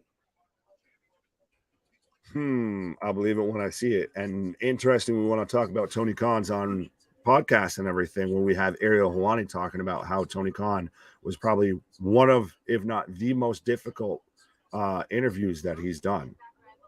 Oh, yeah? Yeah. He it came out to where I think he made a little comment on one of his podcasts how it was like difficult to get through the interview and everything. And every AEW fan just like, relax, people. Relax. Castle has bigger boobies than the poor ref. Oh, okay. No Why problem. You notice him? Well, I mean, Victor, damn right. What did Victor say? I love when I get the response to people. Yeah, you end up on the back end. You're like that ref that always catches the reaction, not the initial action. You catch the guy that punches back, not the guy that threw the punch. Victor said TK, yes. Okay, so he said damn right. Interesting. This is still where I say, now, Robert, I know you're pumped about it, and I get it. But my argument is Tony's just got to take care of AEW right now. He's got to decide what his AEW roster looks like and marquee his AEW talent, the talent underutilized. Then if you're working towards, it's a lot and it muddles it up. And I don't know. It's a lot of overlap. It's a lot of, ROH sprinkled all over your AEW show. And I think it's even affecting the AEW fan base. But right now, Jericho playing to the crowd. NXT's on commercial. Let me know, folks, what's on your mind? What are you thinking? What are you enjoying? What are you not liking? What do you got? Hey, Nick, what was the Tiki game? I don't know. I wasn't here for that. Hook versus Arya Davari for the FTW World Championship Friday on Rampage. All right, Damien, not bad. I guess he should win, so whatever. Up next, host for Halloween Havoc. Oh. More question marks, more riddles, more mystery. Who's your guess? Dalton Castle is 8. Yeah, exactly. Victor, I'm with you, buddy. And I mean, again, he is who he is, right? And like I said, the showmanship, it's memorable. That entrance was memorable. It stood out. It was different. All right, Castle just kicked Jericho down onto the floor. He's being fanned by his peacocks. And then tope. A very slow tope. So this is where I talk about the Jericho matches, guys. Now, we're watching live in action. And I know Victor mentioned this already. But does the pace of the match is slowed? Yes, they just did a Hurricane Rana. Oh, shit. The Peacocks are beating up Sammy. Is that Sammy? Oh, no, it's Danny. It's Danny. Or is it Jake? I don't know which one it is. Holy shit. Oh, crossbody. Oof. Oh, it's Jake. They got the hat. What is happening? Oh, Jake's not happy. All right. Anyway, Chucky the Doll. There you go, Damien. So we got an ambulance match between Julius Creed, Damien Kemp. We will be here for this one, folks. So don't forget. There's GCW this weekend. There's Halloween Havoc this weekend. The live streams keep on clicking. And right now we're getting a split screen between Kemp and Julius. So we'll see. We'll see. And right now, Jericho going for the walls. Dalton fighting. Got Jericho for the win. Anyone else got Jericho for the win? I got Jericho for the win. I hate it, but I got it. Oh. He's wrestled a great match here tonight. Thank you, Tony. Thank you, Tony. Johnny, the commentator, said ROH Final Battle pay-per-view December 10th, 3 p.m. Start time, Parkland, Texas. Tickets on sale Friday. Well, there you go. Fuck me. I'm all for another pay-per-view, and we'll be here live for it, folks. But I don't know. I just really think that I really think that Tony's got to get his house in order. There's too many like Forbidden Door kind of hurt momentum, I felt. And then we got all this Ring of Honor stuff. Like, eesh. And this match is going long. Should have ended a couple minutes ago. Oh, a little bit of argument with Aubrey. We got some chest bumps. Oh, big clothesline by Dalton. And we still got a split screen on this side. So, folks, the action is a little slow on NXT at the moment. Castle, Jericho, not bad. Little slow. Am I wrong? Does it feel like they're a little slow?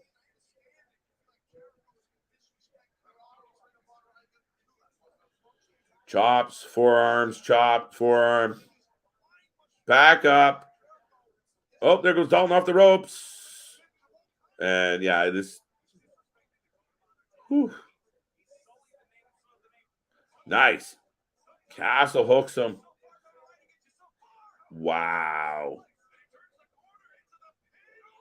Two. Castle on the suplex. Boom, boom, boom. Oh, shoot. There was more.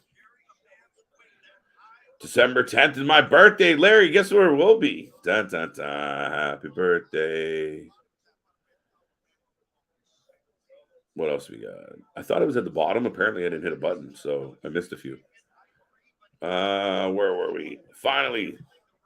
There you go. Ashley, not a fan of the hat. Ashley, hope you're having a wonderful night, by the way.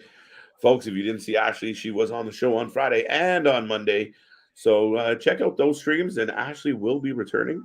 And we might have had some inspired by the fans ideas coming up. So we might see more of Ashley kicking around. Dalton Castle with another 2 count. Hat. Yes, I got you.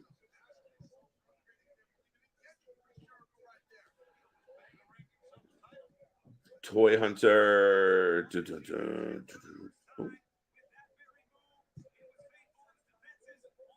Oh, I like Ricky. I like. Oh, wait. All right. This is. Yeah, it's going a bit long, guys. Anyone else? There you go. Yes, slow count. Boo. Let's go. No, not tonight, Ashley. Sorry. The whole match has been slow, Victor. Yeah.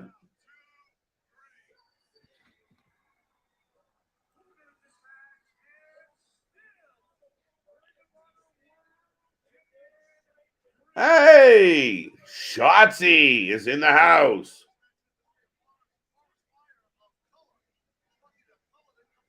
Shotzi.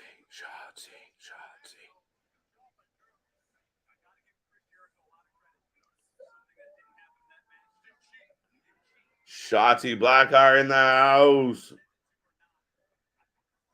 I guess that's your host. Welcome home. Welcome home.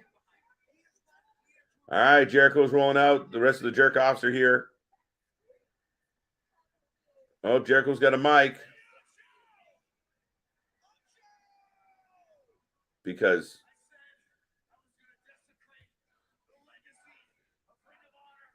Shotzi getting a warm welcome. Funny thing is, Jericho, that match was a breakneck pace. Meanwhile, to us, you know what it's like, Nick? It's like Ant-Man, right? Like the Marvel's Ant-Man. Wait. Coke and Diet Coke. Do they have Ricky? What are they doing? Oh, there's Jerry Lynn. Wow. Jerry Lynn now giving Jericho a hard time. And there goes Jerry Lynn for the boot. We're going to get Jericho versus Jerry Lynn?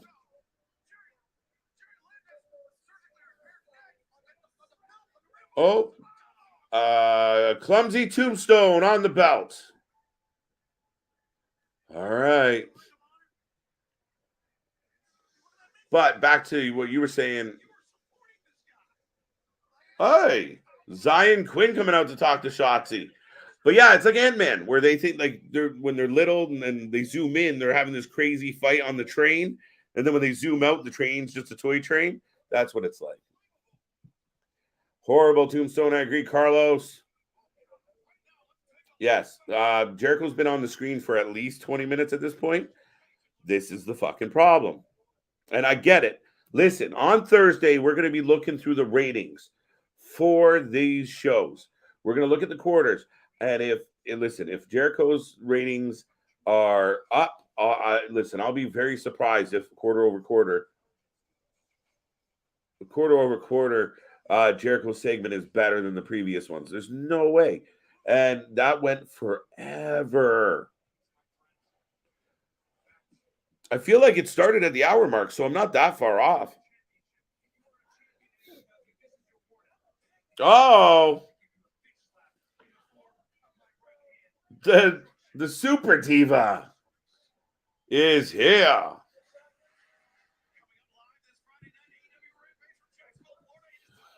Jericho pile drive. Yeah, he did. I do not recognize Lynn. Lynn's an older gentleman. He was in the WWE once upon a time. A lot of other places once upon a time. He was, I believe, a Ring of Honor World Champion at one point. Maybe. Back. But yeah, no, Jerry Lynn's got a really good name. And Jericho versus Jerry Lynn. Yeah, no. That would have been good 20 years ago, Nick. Rio versus Hater. Nick, your girl's going to lose to Rio. Your girl is going to lose to Rio, my buddy. Ouch. Main event next, though. Sammy Guevara is going to be on commentary for Mayweather and Deja November 13th for boxing. Interesting. All right, Quincy Elliott just clears Zion out of the ring. And Shotzi spanking Quincy. All right. And now Quincy's wearing some spaceman suit. I don't know what's happening. Yo, Boss Monster. How's it going, buddy? It's CJ's little brother. I didn't say it. I just read it. I didn't say it. You said it. And just you try to also say that my girl is losing to Rio. No, she's not losing to that girl. Hater's going to drop an L to Rio. I'm telling you. No, it's you. Yeah, Jamie Hater. Hater. I like Hater. She should get a push. She should go over on Britt a little bit, but she's going to lose to Rio instead. That makes me sad. No, don't you put that evil on me, Ricky Bobby. Oh, shit. Ford versus Willow on Friday. I love both these girls. Yeah. I like Willow more than I do Penelope there. Penelope. Yeah. I actually think Penelope Ford's underrated for what she can actually do in the ring. I actually think she's got more talent. I think a lot of people got caught up in her antics prior. And I think her and Kip would be good on Ring of Honor. Yes, absolutely. I don't disagree with that at all. Right. See, you could make Ring of Honor a separate show, Tony. See? Well, that's rumor now, Nick. So we're getting December 10th. We're getting another Ring of Honor pay-per-view. Someone let Jonathan Gresham know. I'm sure he'll be angry. No, he didn't. Tell me you didn't just say that. Well, he couldn't see me say it, so I guess he has to hear me say it. You know, I'm a little bit, more taller than that man. I think most of us are. Right. Anyway, I love the man. Respectfully, I say that in jest, but respectfully. What do you think? What do you think of another ROH pay-per-view this year? If you're going to do that and make it this is when we're starting a brand, fine. You've kind of fumbled through the first two when you should have, I bought it. If you're going to do something with it, do it then. If you're not, just say you're not and just put out the video library that you have and just make money that way. I'm sure the ultimate goal is to get it on TV. So I imagine you would hope that he wouldn't hint at it if he wasn't actually going to do it, right? Yeah, but he should have done that. No, he's not. No, he should have done that when he had Gresham as champion or when he had Claudio as champion. Basically, anyone. I like the Bray Wyatt. Anyone but Roman. Anyone but Jericho. So what? Jericho go hold on to that belt all the way to December 10th? At this rate, Christ, he could hold it till December 10th, 2024. He did sign a 3-year contract. It could be 3 years of Jericho. He could try and outdo Roman's reign as the Universal Champion of just holding the Ring of Honor champion that long. Mm-hmm. Larry remembers Lynn in ECW. Yep. Yes. And I've got Jade Cargill backstage right now with giving him shit, dude. I don't know why. What? She's giving the baddies some shit. I'm not. Well, that's kind of what she seems to do. It's not. She never has anything nice to say about anyone. I feel so. Yeah. Oh no, you didn't. I got the tail end. I didn't see. They're just having a match. None of Stardust there. Wait for it. It's Round Dust. Oh, what? Yeah. Something. Oh, no. Commentary. Shotzi's grown on me. But this is what you put on when you want to beat Dynamite in the ratings. I just find it funny that we got Zion and Quincy on my left, and I got literally the start of Moxley and Adam Page on my right. We have a world title on one side, and we have the Super Diva versus Polynesian, surprise. Polynesian surprise. on NXT. Like, Sean, I know your vision's not too great, but you should at least be able to see who the fuck is in the ring right now, and neither one of these guys should be if you're trying to compete with dude. Wait a minute. What? Wait a minute. Okay, no. I don't know what I'm waiting a minute for. We're watching two shows. Oh, I just... No, you're fine. I just did an observation. Wow, Bigfoot. The match is actually all... Von Wagner? What? Anyone, please? No, you said what? Bigfoot, so I said Von Wagner. What? Here comes Moxley. Coming through the crowd as per usual, walking backstage. That is a cool entrance, though. I will give him that. It does fit him. It's good. Like, Moxley's made himself in AEW. Moxley is one of the shining stars to come out of AEW. If it goes on for the next decade plus, or if it folds tomorrow. Yes. And then listen, I can't take away from what Moxley's become. And I think Moxley's kind of refocused and kind of adjusted his approach. Oh, Paige just going to be. Come on, dude. Just wait in the ring. Fuck. Oh, no, wait. If that was CM Punk, you wouldn't have done that. Just saying. All right, we got a jump start. Let us know who you're taking for this match. Now, we just say the same thing.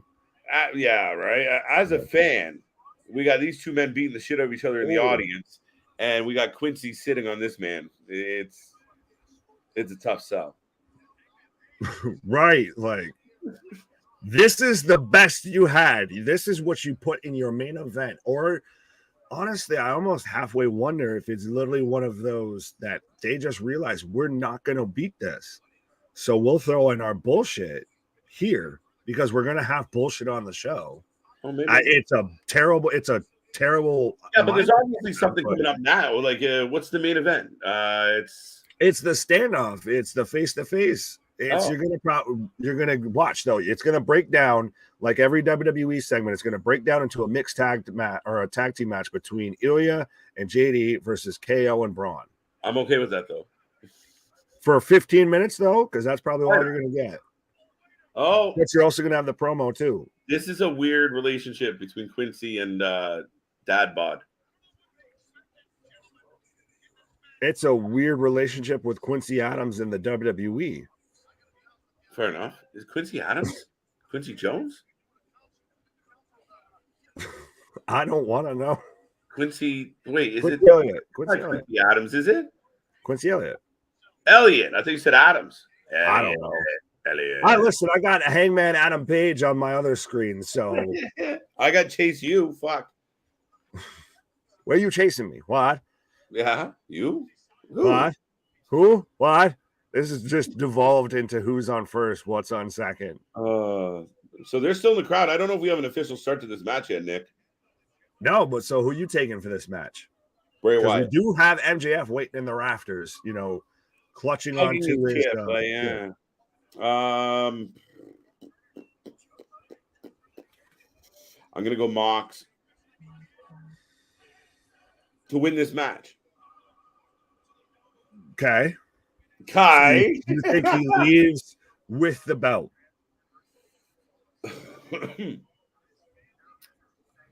Yeah, I'm going to say. Otherwise, they're doing this all the way till Full Gear. When else do you do it? I think so. I think. Again, it's contradictory for MJF to come out and do it now. He was just having these I don't see it. It's contradictory to what we're doing with MJF now. If MJF was being a dick for the last 2 weeks, we're good. It's just a weird choice, but so this match has not started. Well, it looks like we're about to because we've got Mox in the ring, but I guess Tope on the outside. No, I don't know what I missed, but I just turned back to Chase You, and they're all breathing heavy, like I'm watching some fucking softcore porn. What is happening? They're watching Chucky, and Mox is already busted open. Oh, really? They haven't even started the match. On a tope. He did the tope and busted his head open. Oh, good. You didn't do it right. That's not it. I think MJF still leaves tonight as AEW World Champion because, again, when else do you do it? Full Gear. You wait that long and you run the risk of cooling him off even more than you already have. The king of I think they might be just trying to do it and make him just an out and outright babyface.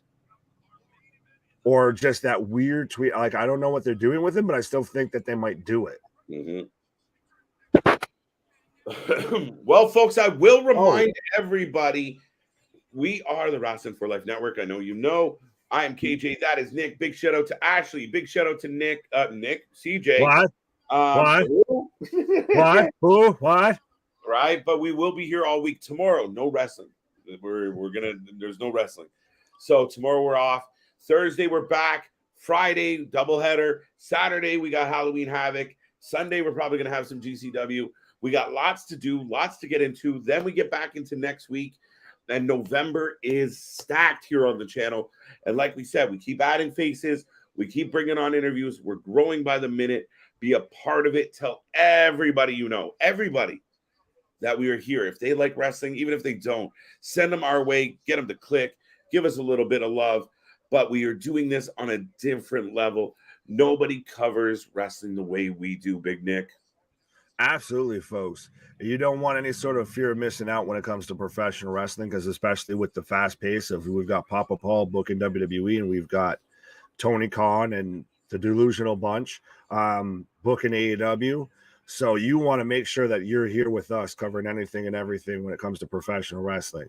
And don't you worry, even though it's a Wednesday and surprisingly we're not going to have any wrestling going on, you can go ahead and take that time to go ahead and get yourself one of these lovely t-shirts right there. You can get yourself what t-shirt, what? If you're like, what? There's no wrestling on Wednesday. What? Dynamite's on a Tuesday. What? Back to the Monday Night Wars. What? Back to the Wednesday Night Wars. What? You can go ahead and get yourself one of those.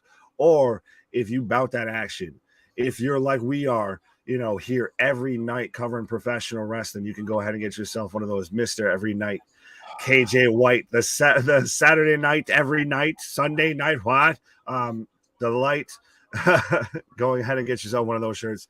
Or if you're just sick of all the nonsense, if you're that weird outlier that just still really hates WWE, or you're a diehard screw AEW fan, you can go ahead and get yourself a lovely, cut the shit t-shirt and just letting everybody know they just need to cut the shit. I need to find the thing to go back. There we go. That's awesome, Nick. Go get yourself a t-shirt, folks. That's the point. But like, subscribe, join. It's the channel for fans, by fans. A lot of people that you see on these screens started over there in the chat. That's what we do. We find like-minded people, and we're just growing and growing and growing. So we appreciate all the love, all the support. And right now we have Moxley, Paige. What? Moxley, Paige. Cora, Jade. What? Raquel. What? We still have that. Shit. Right. Who do you think wins that?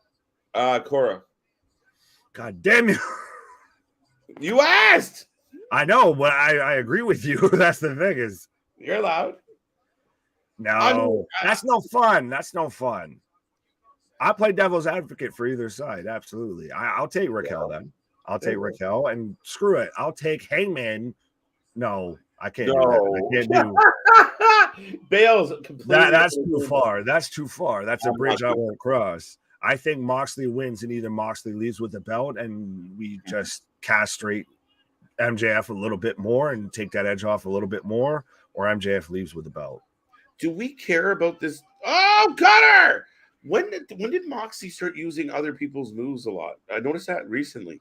When he couldn't hit his own moves right, the paradigm shift turns into a DDT, into a suplex, depending on how he feels that time of the night. So, I don't know how. Like, Pretty Deadly as champions has been meh for me, and now they're taking on Malik and Anofe. I've had Anofe. We were watching NXT, and suddenly an episode of 2.0 broke out. I feel like. Because absolutely, if this is a ratings war, if this is a ratings battle, this is Deontay Wilder versus that poor Finnish man that just got put out in 3 punches. I feel like, because we've had the MJF versus Regal promo off. Now we're getting a world title, and I know you talked about the drop off and everything, but I still would have rather watched Jericho versus whatever the fuck was going on. Man, I said online, why has Cora got a sword? And the fans got mad. Dude, you clearly don't watch wrestling. That is a kendo stick. I know. Relax. Either way, why? The question still remains. She's got it looking like a samurai sword in the case. Why are you bugging me? Why she got a weapon is what I want to know. Why is she not on Judgment Day? Because she's got the same exact colorway as Judgment Day. So just do it and move on. If she's going to put her with Dominic Mysterio in NXT, for fuck's sake. Let the big adults actually play on the main event or main roster show, and let her and Dom just be angsty. Man, you won't let me listen to my music. I really am a big Blink-182 fan. All of that shit, and just let them go fuck off in NXT. You heard it here first, folks. Who wins? Jade. Jade's going to be 100-0. MJF's gone, dude. They just showed MJF's gone.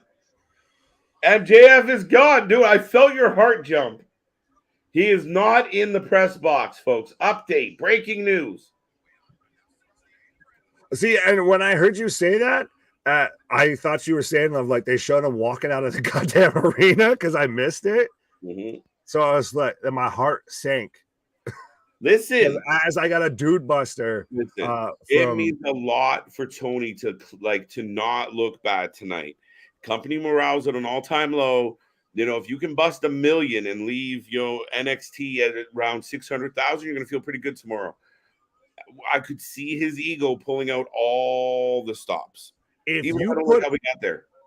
If you put up regular Dynamite numbers, which is just under 1 mil, just floating around that number, 800,000, 900,000, if you put that number when you went head to head with NXT, and there's no more old man excuse, there's no more Vince, there's no more real Bruce. This is 100% you, Hunter, and your guys. This is, googly-eyed Sean at the helm of NXT.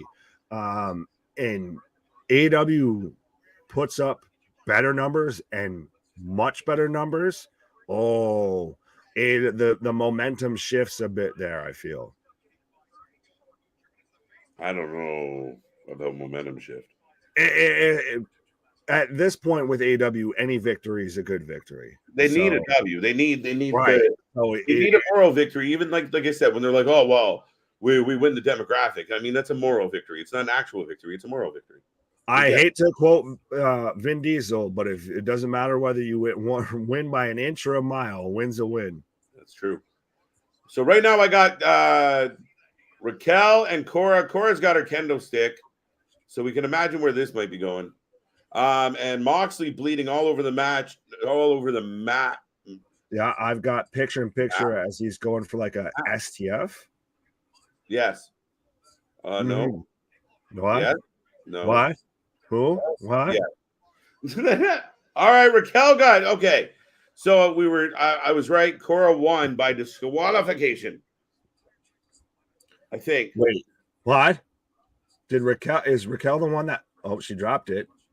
Yeah, Raquel beat her a little bit. Not, I was gonna say beat her a lot, but Roxy's here. Stupid idiot. Oh my god. Why you really? She slapped you, and that's what sets you over the edge, not anything else. Roxy's so little. It's adorable. Is she so little, or is Cora Jade that tall? Cora Jade's not that tall, I don't think. Is she? I don't know. I think Cora Jade's like 5'6", and Roxy's like 5'1", and Raquel's like 6'2". Like, look at these two in the ring right now. And okay, so what? A few months from now, going for the women's title, Raquel versus Roxy.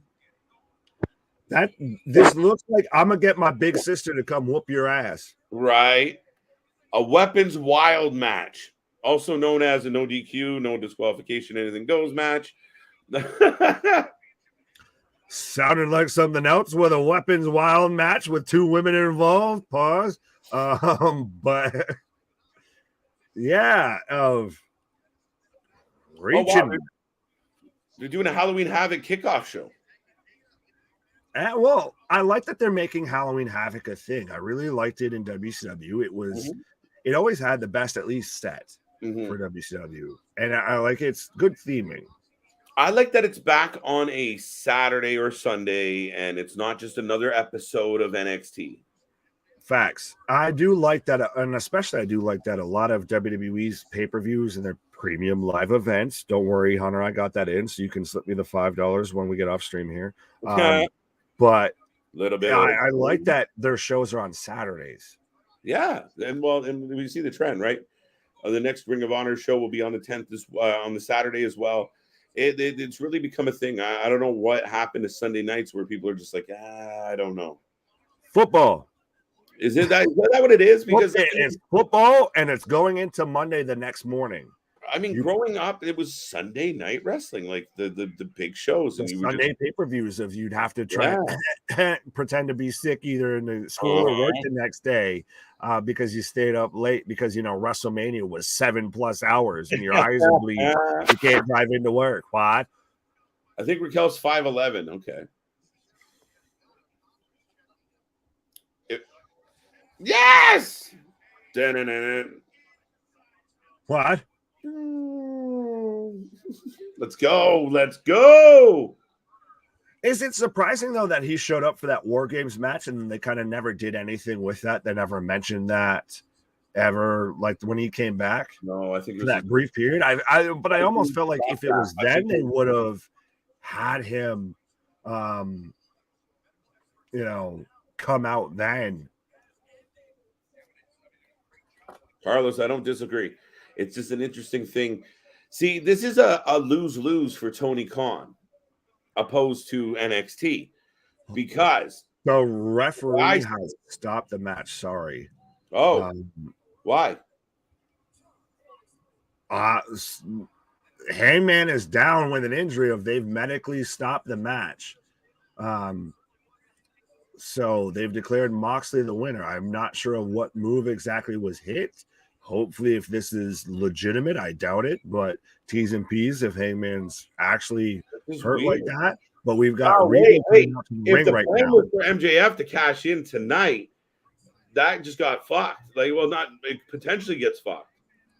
We've still got 9 minutes, and we've got Regal coming down. MJF is upstairs. He's got to come downstairs. He's got to get ready. They had this angle. Because I'm MJF, and I'm better than you, and you know it. You got a 9-minute match to have. Let's go.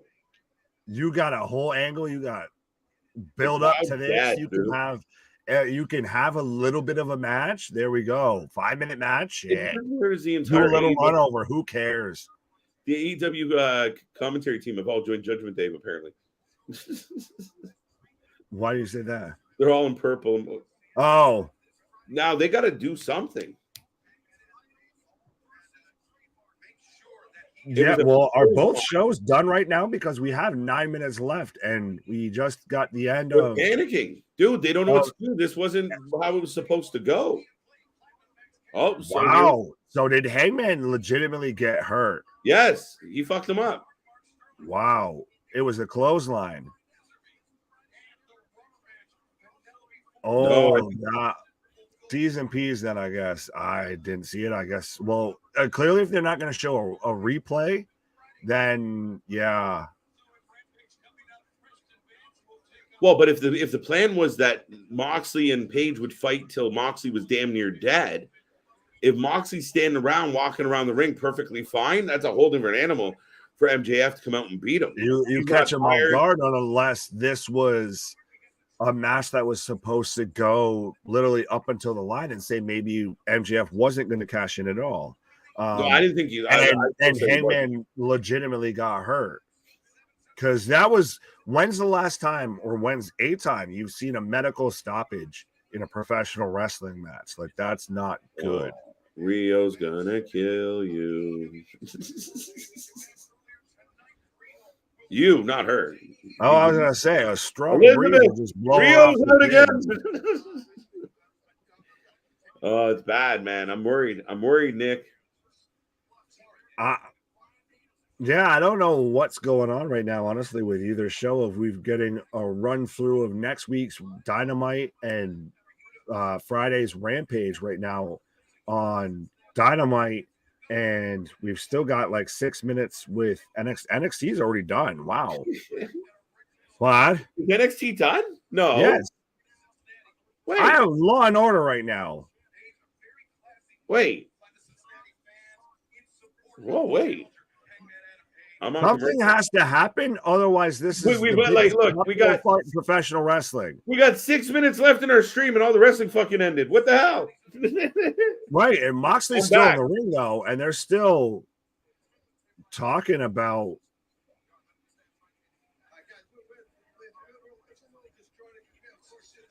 They're still trying to get Hangman out of the ring, so I really don't.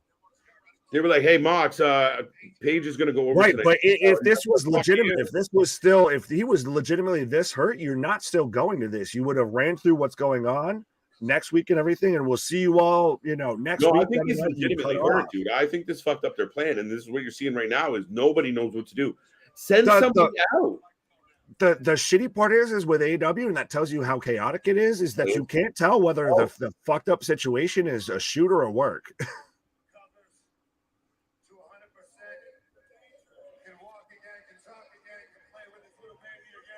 Uh-oh. Mox is cutting a promo.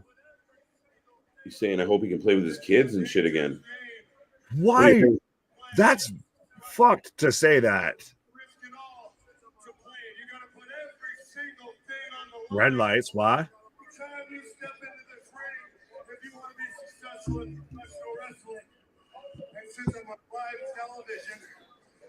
Red lights. What? They randomly cut in audio. Like Bray? Is that Bray? Bray? You might be loud, sir. Oh, I turned it up. Yeah, fair enough. I'm still, and I guess fact checkers can let us know. We are, obviously live hosting the show and everything. So if we missed, and it was something that was really very obvious that. Do you know how you get out of this? You know how you get out of this? Yes. He's not. I'm better than you. You know how you get out of this? You want to know how you get out of this? By what's happening right now? Am I that out of you? It doesn't. Again, right now they're in a pickle. He's not doing it, buddy. Hate to break your heart. He's not cashing in. Bro, are you watching what I'm watching? I know I'm a little ahead, but I didn't think I was that ahead. Doesn't make sense like this. He's a baby face, I guess. He didn't. Wow. What they should have had happen is Regal rolls in the ring while Moxie's waiting. And it's Regal, like you said, gives him the old low blow. And then MJF comes to pick him up. Straight up, clean like this? I don't think it's happening, Nick, but you're ahead of me. Oh, you son of a... He rolls out with the poker chip. Of course. Gives it to Regal and run. What the fuck is happening?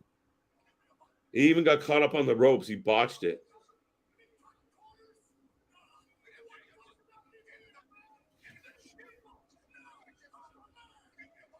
These people know I'm a man. What?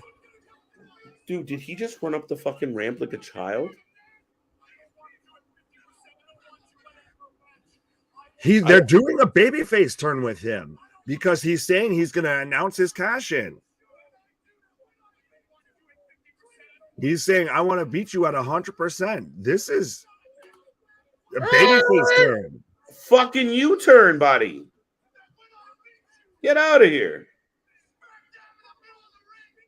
They're announcing it for full gear.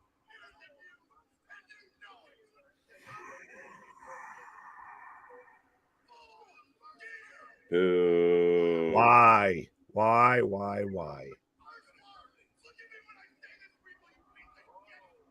She's called Regal a piece of shit. Why? Oh, no, NXT's back. We've got I got the KO show, yeah. It's funny because on the browser that I have, it says Law and Order. So I'm like, what? So I'm like William Regal's laughing like I got the better of him. I outsmarted him. I made him. That's what this is, right? That's why Regal's laughing. This is just bad. Wow, I understand. You know what Moxley said?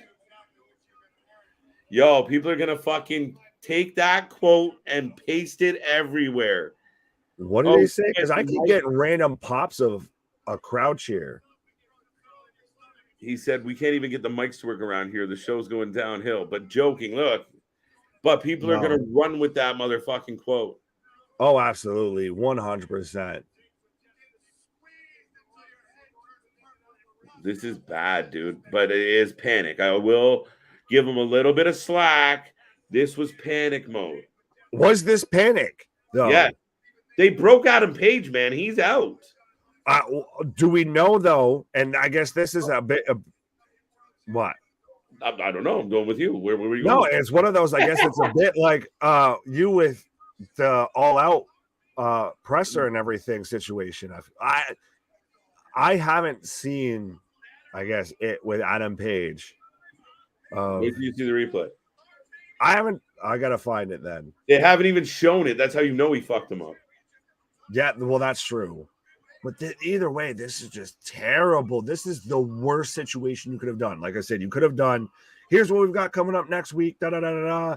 Here's what we've got coming up later in the week. Have a good night, folks. Da, da, da, and you go out. Hey, where's Diet Coke? Send Coke and Diet Coke. Mox, give them fucking paradigm shifts and call it a night. Like, do something just to entertain and tap dance the folks. MJF, they're bitching MJF out for 2 weeks now, man. They're ruining MJF. Yeah, MJF cannot go like full babyface like they seem to be doing with him. It's ridiculous. But he's going up against a babyface. That's the fucking weird part. Is it a double turn? I guess, but why? Pourquoi? Why you could say that with a lot of AEW. Right? Why make a right, left, and a right when you could have just went straight down the fucking road? Only Tony Khan knows, sir. Only Tony Khan. Wow, bro. What a crazy turn of events. Folks, the show has come to an end. I still got NXT going. Yeah, I still got NXT going. Interesting.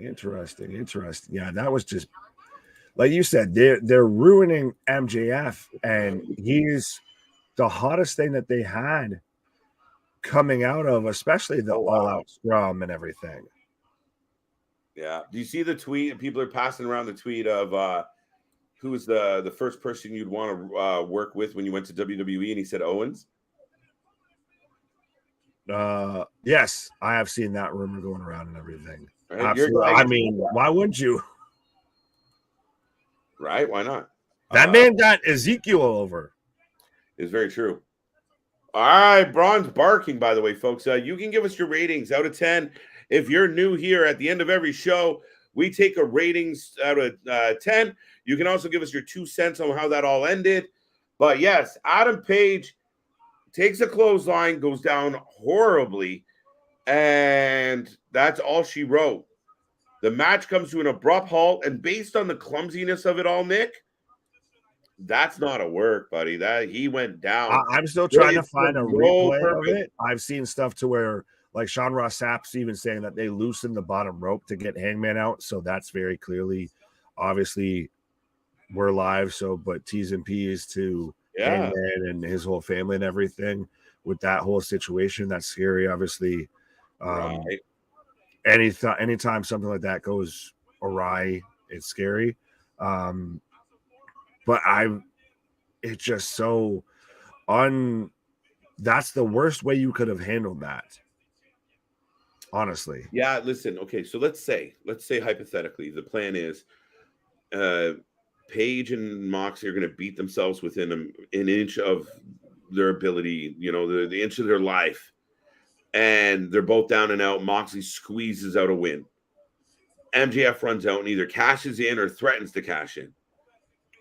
All right, fine. But all this extra stuff with Regal and Regal getting in his head, and you let Regal overtalk your biggest talker. What the fuck are you doing? The Regal segment was great until the end where he turned his back and MJF just didn't flatline him. Mm-hmm. That would have been that CM Punk movement or move of I was a heel all along. But to do that and then to do this as well, it feels very much like they're trying to shoehorn him as a babyface. And you should have just let us get there naturally. You don't need to force it. Bye-bye, Zarin. I think he's unsubscribing from AEW. I think he likes us, but maybe not. The clothesline that did it, it was the Cell. There you go. There you go. TV. Yeah, Hangman got that Tua Tagovailoa situation. Yeah, I just got the replay of that. That man got turned inside out with that. Mm-hmm. But it's interesting though that now we had that very big lull with NXT, and now NXT is still on the air while AEW's off the air. Yeah, isn't it funny that NXT is now still going with a 5-minute bleed over of the K Over show? The K Right. over show. The K. We're getting KO. We're getting K over show. the K over show. But we're getting probably the most compelling guys on NXT in the bleed over. KO. Excuse me. I gotta step out for a second. Have fun. That was horribly awkward. And then, all right, listen. Maybe I'm just being too critical at this point of the night. Everybody knew they were going to fight with the security waiting for them to punch each other first. But nonetheless, we got a little bit of a scuffle. We knew it was going to go this way, Nick. Right. And JD's just sitting there cheering him on. I think Devlin's the dark horse in this one, buddy. Honestly, yeah. I still think you could get more of a better feud and better matches out of JD versus Ilya than you could with Braun. Oh shit, we got company. What? A-Town down. Mr. I might not be money in the bank after Crown Jewel is here. I've got Ilya holding up the NXT. Austin Theory back where he should be in NXT.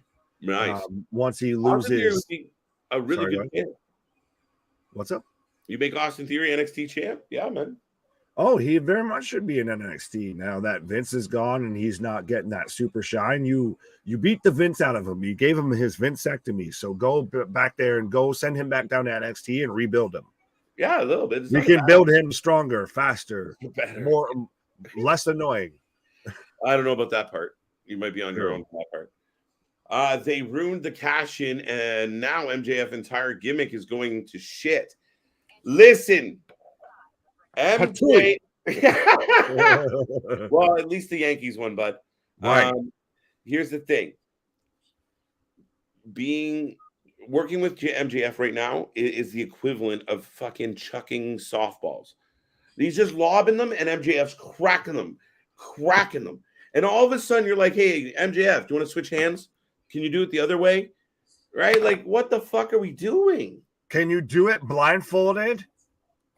Let's see if we can do it that it's just ridiculous at this point.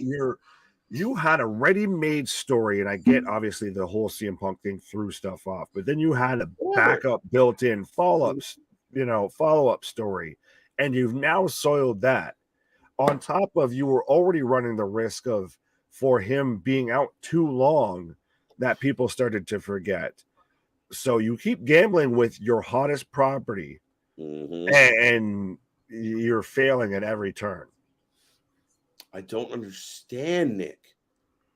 It was a self-driving vehicle. It just follow the fucking road. All you had to do was ride MJ. That sounds terrible. Ride MJF all the way through what he was doing, just as is. I'm a miserable prick. I come out, I say pricky things. Everybody boos me, and I'm going to beat your favorite people, period. Just have him go off of the whole thing.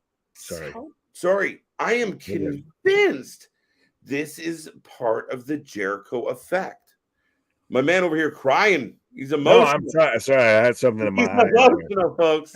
No, it was the bullshit that Tony Khan's serving up here on AEW. Because absolutely, the fact that you had a ready-made, ready-built storyline, prepackaged, it's everything that we've complained about with Vince of like call-ups from NXT and everything. Of you had somebody ready to go, hand-delivered, signed, sealed, ready. You just let them go and they're good to go. And he's bobbled it every step of the way. You had him come out. He wins the poker chip. The greatest trick the devil ever pulled was convincing the world you didn't exist. Listen. And obviously, like I said, the all-out fallout very much threw those plans off. But you still had that backup storyline of he's still a miserable prick and he's still the devil and everything like that. He's pure evil, all of that. And then he snatches and he steals the belt from Moxley in his hometown. Which again, side note, hate to do this, but Hangman shouldn't have even been in that match because wasn't he kind of the catalyst for this whole all-out fallout? But that's neither here nor there. Listen, you don't wish anything on anybody, Nick, but let's, in theory, the man who kind of caused all the kerfuffle, that caused all the chaos, that Might led have to paid the biggest price. gets a title shot, and in that title shot, that's oof.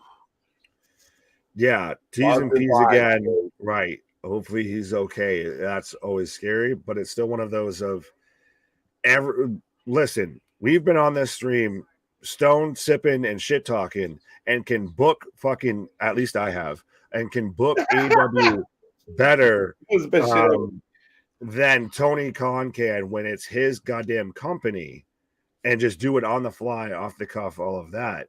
That's a very big problem. And a lot of people are going to say, well, you know, what you want them to do? Paige got hurt, the plan got screwed up. Then you look around, and whoever fucking Jerry Lynn, get back out there. I don't give a fuck who it is. Just don't fuck up that gimmick. You can wait a week to do what you need to do. Unless you, like I said, unless you call an audible and you say, hey, Regal, drop a low blow on Mox. The kid's coming out to get that belt. Fine. Perfect. I would have went for that. Because A, we would have freaked out that Regal fucking low blowed Mox. And second, we just had a title change. But if you're going to abandon the ship, you can't go half in. And watching MJF run up the ramp to find a microphone, like, it looked amateur. You remember that pay-per-view for WCW that fucking didn't have enough time to go? Oh, yeah, absolutely. And I get it. Someone got injured. It changed the dynamic, but they just scrambled to the end. But like I said, they had a perfect get out of, so what, you go under time, and I guess they have to run ads or something like that, or Christ, you sit there and just keep running a hype package, or you sit there and send out, like you were saying, send out jobbers for him to just plow through, and you make Moxley an even bigger champion before MJF, sneaks one out from underneath him. You don't blow your load at the first sign of trouble. Pause. You don't hit the, in case of emergency, break glass. The first sign that something goes wrong. Yes, what happened with Hangman was completely out of the blue, but if you surround yourself with actual people who know professional wrestling, or at least know TV production and everything, they probably have dealt with some shit before and know how to get out of that.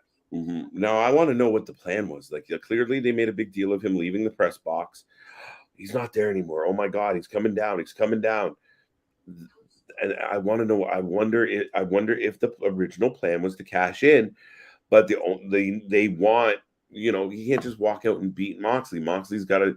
They're gonna wait for that moment where Moxley's near dead, and then it goes completely the opposite way, and he says, "I'm gonna fight you at Full Gear." What if he cashes in before Full Gear? As the swerve, and then they end up fighting. Well, now, do you think, I guess, because NXT had that run over, did they maybe plan for that run over? And because they obviously couldn't stall anymore, like you were kind of saying, that they had to still, that was what we got at the end, was the plan of him to still announce his cash in, all of that. That's a shit plan. It's Tony Khan. But it's Tony Khan, Chris Jericho, the Young Bucks. Should I keep going? If he melts this MJF character and cools it right off, your reaction is going to be very adverse. No, because you won't see me again. You won't see me till 2024 when he shows up in WWE. Right. But it's just, I still, in my heart of hearts, I hope not, but I feel like that was the initial plan, and that was going to be the run over. And they just had to cut bait and go forward with it. Yeah, I think almost like I said, I think for me in that moment, we're like, fuck, okay, listen, our finish is fucked. So you know what? And again, you grab somebody, hopefully relatively associated with the situation, and you send them out there. Lee Moriarty's ass. He's out there. Fucking Captain Greenhair. He's part of the little firm there. Send him out there. Send the firm out there. Have them just eat shit the whole time. Do you remember a couple weeks ago when we lined the firm up in the ring and told us how amazing they were, kind of, sort of? And we really haven't seen, I don't think we've seen all five of them together since. We saw them in GCW more than we have in AEW. But yeah, send Lee Moriarty out there. Have him eat a paradigm shift. Send the ass boys out there. Pause. Have them eat a paradigm shift. Pause. Absolutely. Just send out the job squad that he's got surrounding himself and create that buffer. If you're still going to go that way, create that buffer. Nice. Add it out. There you go. In the last 15 years, twice, I got very close to being picked up by WWE Creative. There you go, Larry. I like it. I could book AEW. I believe you. I believe you, buddy. I think most people with, more than 2 brain cells could. What do you think about Dave Meltzer saying Riddle versus Seth Rollins was a horrible match? Well, I think Meltzer's on AEW's payroll. And on the dick. What? Yeah, facts. No, I mean, listen. Listen, I'm just a guy who happens to be a wrestling fan, follows it adamantly, blah blah blah blah blah blah. And the easy answer is, go back to your mom's basement. Blah blah. It's not the case. Neither one of us are sitting around. We both got lives. We both got to hustle. Right.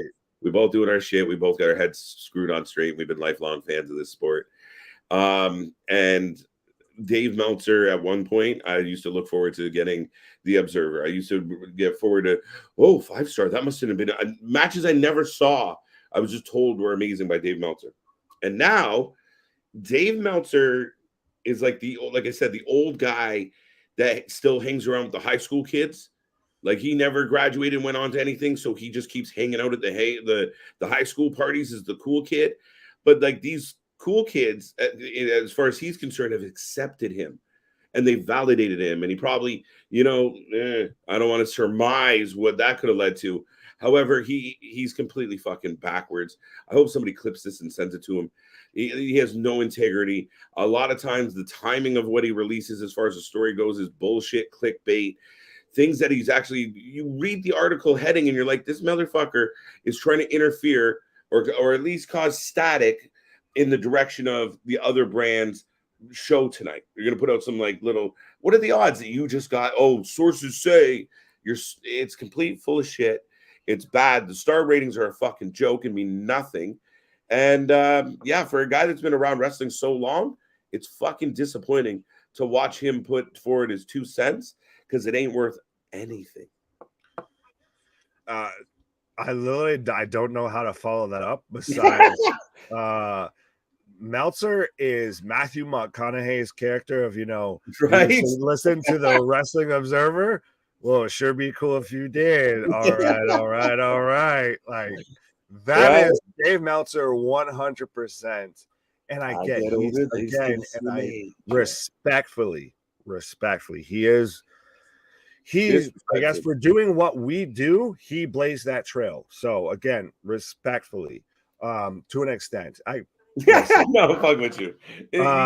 Credit where it's due. Still, the second that AEW is giving him shine and giving him a spotlight and really kind of played into his ego, while WWE's always given Meltzer the cold shoulder of, yes, he will have stories, but he's probably just like everybody else. He's never felt welcomed, obviously, we're still not going to try and leak stuff to you, all of that. It's like an NFL insider. Mm-hmm. But AEW's welcomed him with open arms, for Christ's sakes. Every source that's a positive story about Chris Jericho, spoiler alert, the source is Chris Jericho. So I think 100%. That should be his new fucking gimmick. The source. Right. Absolutely. But he 100%. I don't want to say fully his credibility is out the window. It's fucking. It's fucking dangling, if nothing else, bro. It's hanging on by the one string on MJF's scarf right now. Of that, if MJF truly gets wasted and they ruin that character in AEW, and Meltzer's like, this was the plan all along. I give that a great, I think it's a great idea. Fuck off. No, and then to the podcasters out there that have Tony Khan on the show all the time and a lot of AEW talent coming through the doors, so they say nothing but peachy key things, I want to hear a real breakdown of what's happening right now with MJF, because MJF was the fucking wrestling equivalent of a slam fucking dunk, and all this fucking wobbly shit with Yuta and Regal and everything else, you're just fucking mucky in clear waters. I don't know why you're shitting in the pool you're swimming in, but it's not going well. Meltzer, fix your shit. And I want to see everyone else. And I want to see Meltzer be honest about what the fuck's happening. For any sports fans or NBA fans out there right now, I want a GIF out there of Tony Khan's head on J.R. Smith when he's running the ball back across backcourt. Oh, shit. The Cavaliers are playing the Warriors, of just you had it there and you completely just fucked it up like an idiot.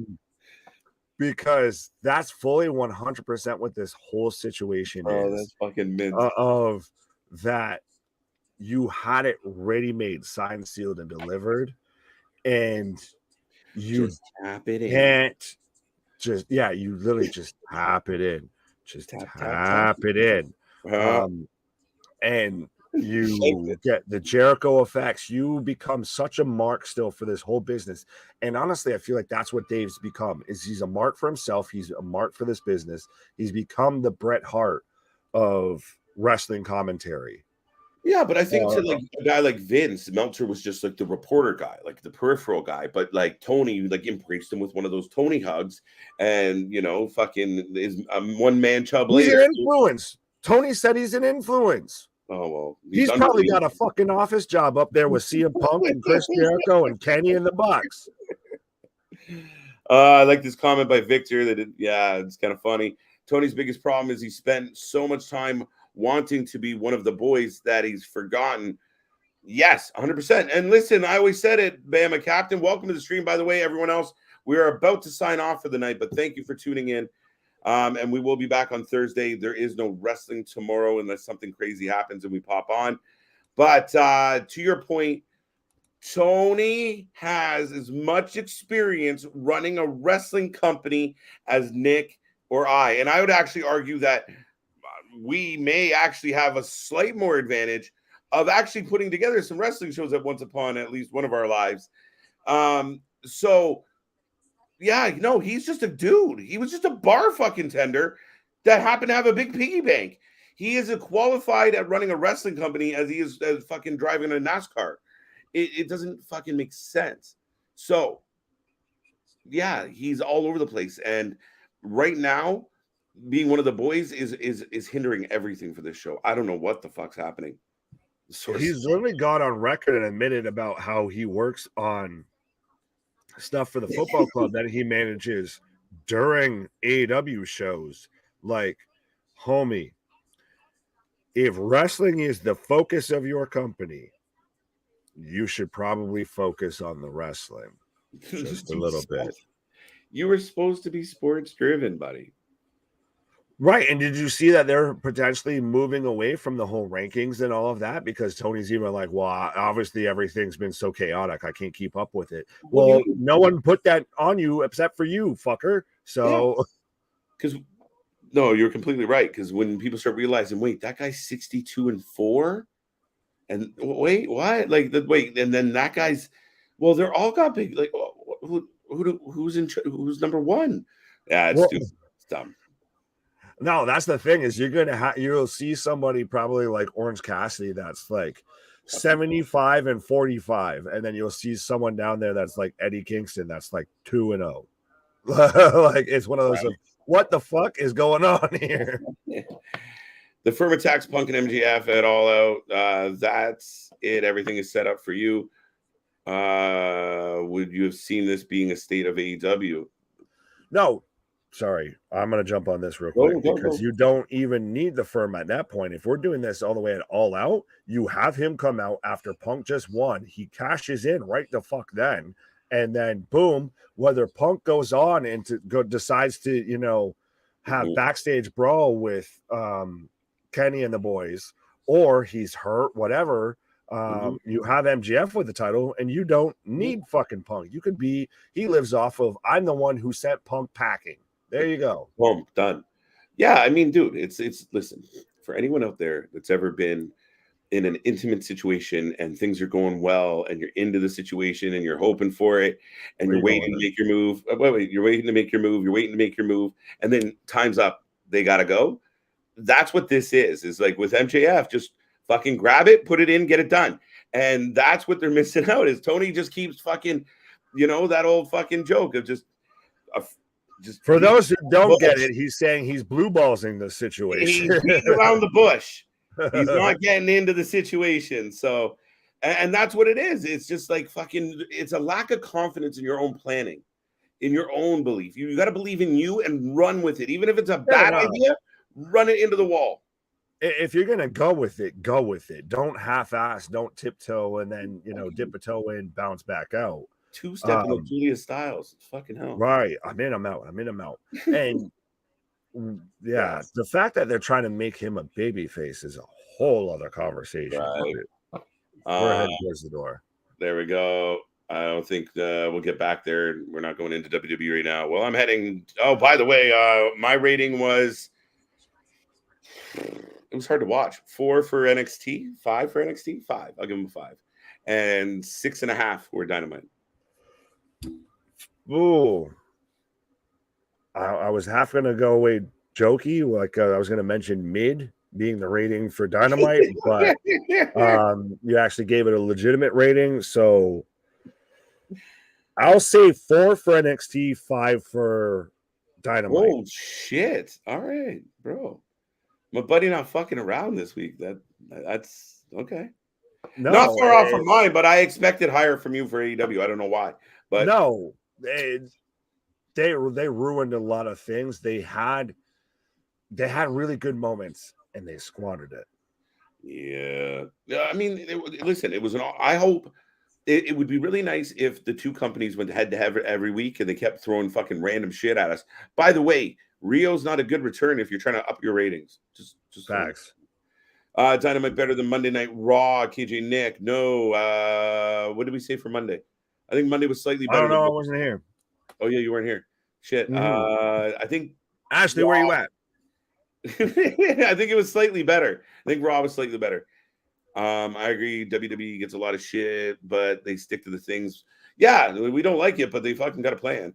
Well, and for everybody that I'm sure we're going to get 10 comments after this, or somebody that's watching us that's like, oh, these guys are only marked for WWE or anything like that. No. For the longest time, AEW was the most popular thing on this entire channel. 100%. It's, I'm going to call a spade of shit booking is shit booking no matter what company it's on. No, I agree with you completely, sir. And we try and be open-minded. And again, we watch all the shows and all the channels. Man, I don't give a fuck what company it is. NWA, Impact, New Japan, GCW, XPW, any of the shows, including the major ones. If they put out a banger, we'll be here to watch it, and we'll be here to cover it, and we'll be here to tell you exactly what's happening. Folks, like, subscribe, tell everybody you know this party has just been getting started.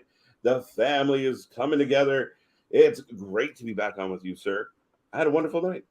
Absolutely. Yes, we are assembling our own Wyatt 6, folks, if you're paying attention. Follow the White Rabbit over to the subscribe button. Be a friend, tell a friend. Our shit is real. Our shit is raw. Our shit is all authentic. When you're talking about that wrestling, you better put that 4 life with it. See you on the flip side.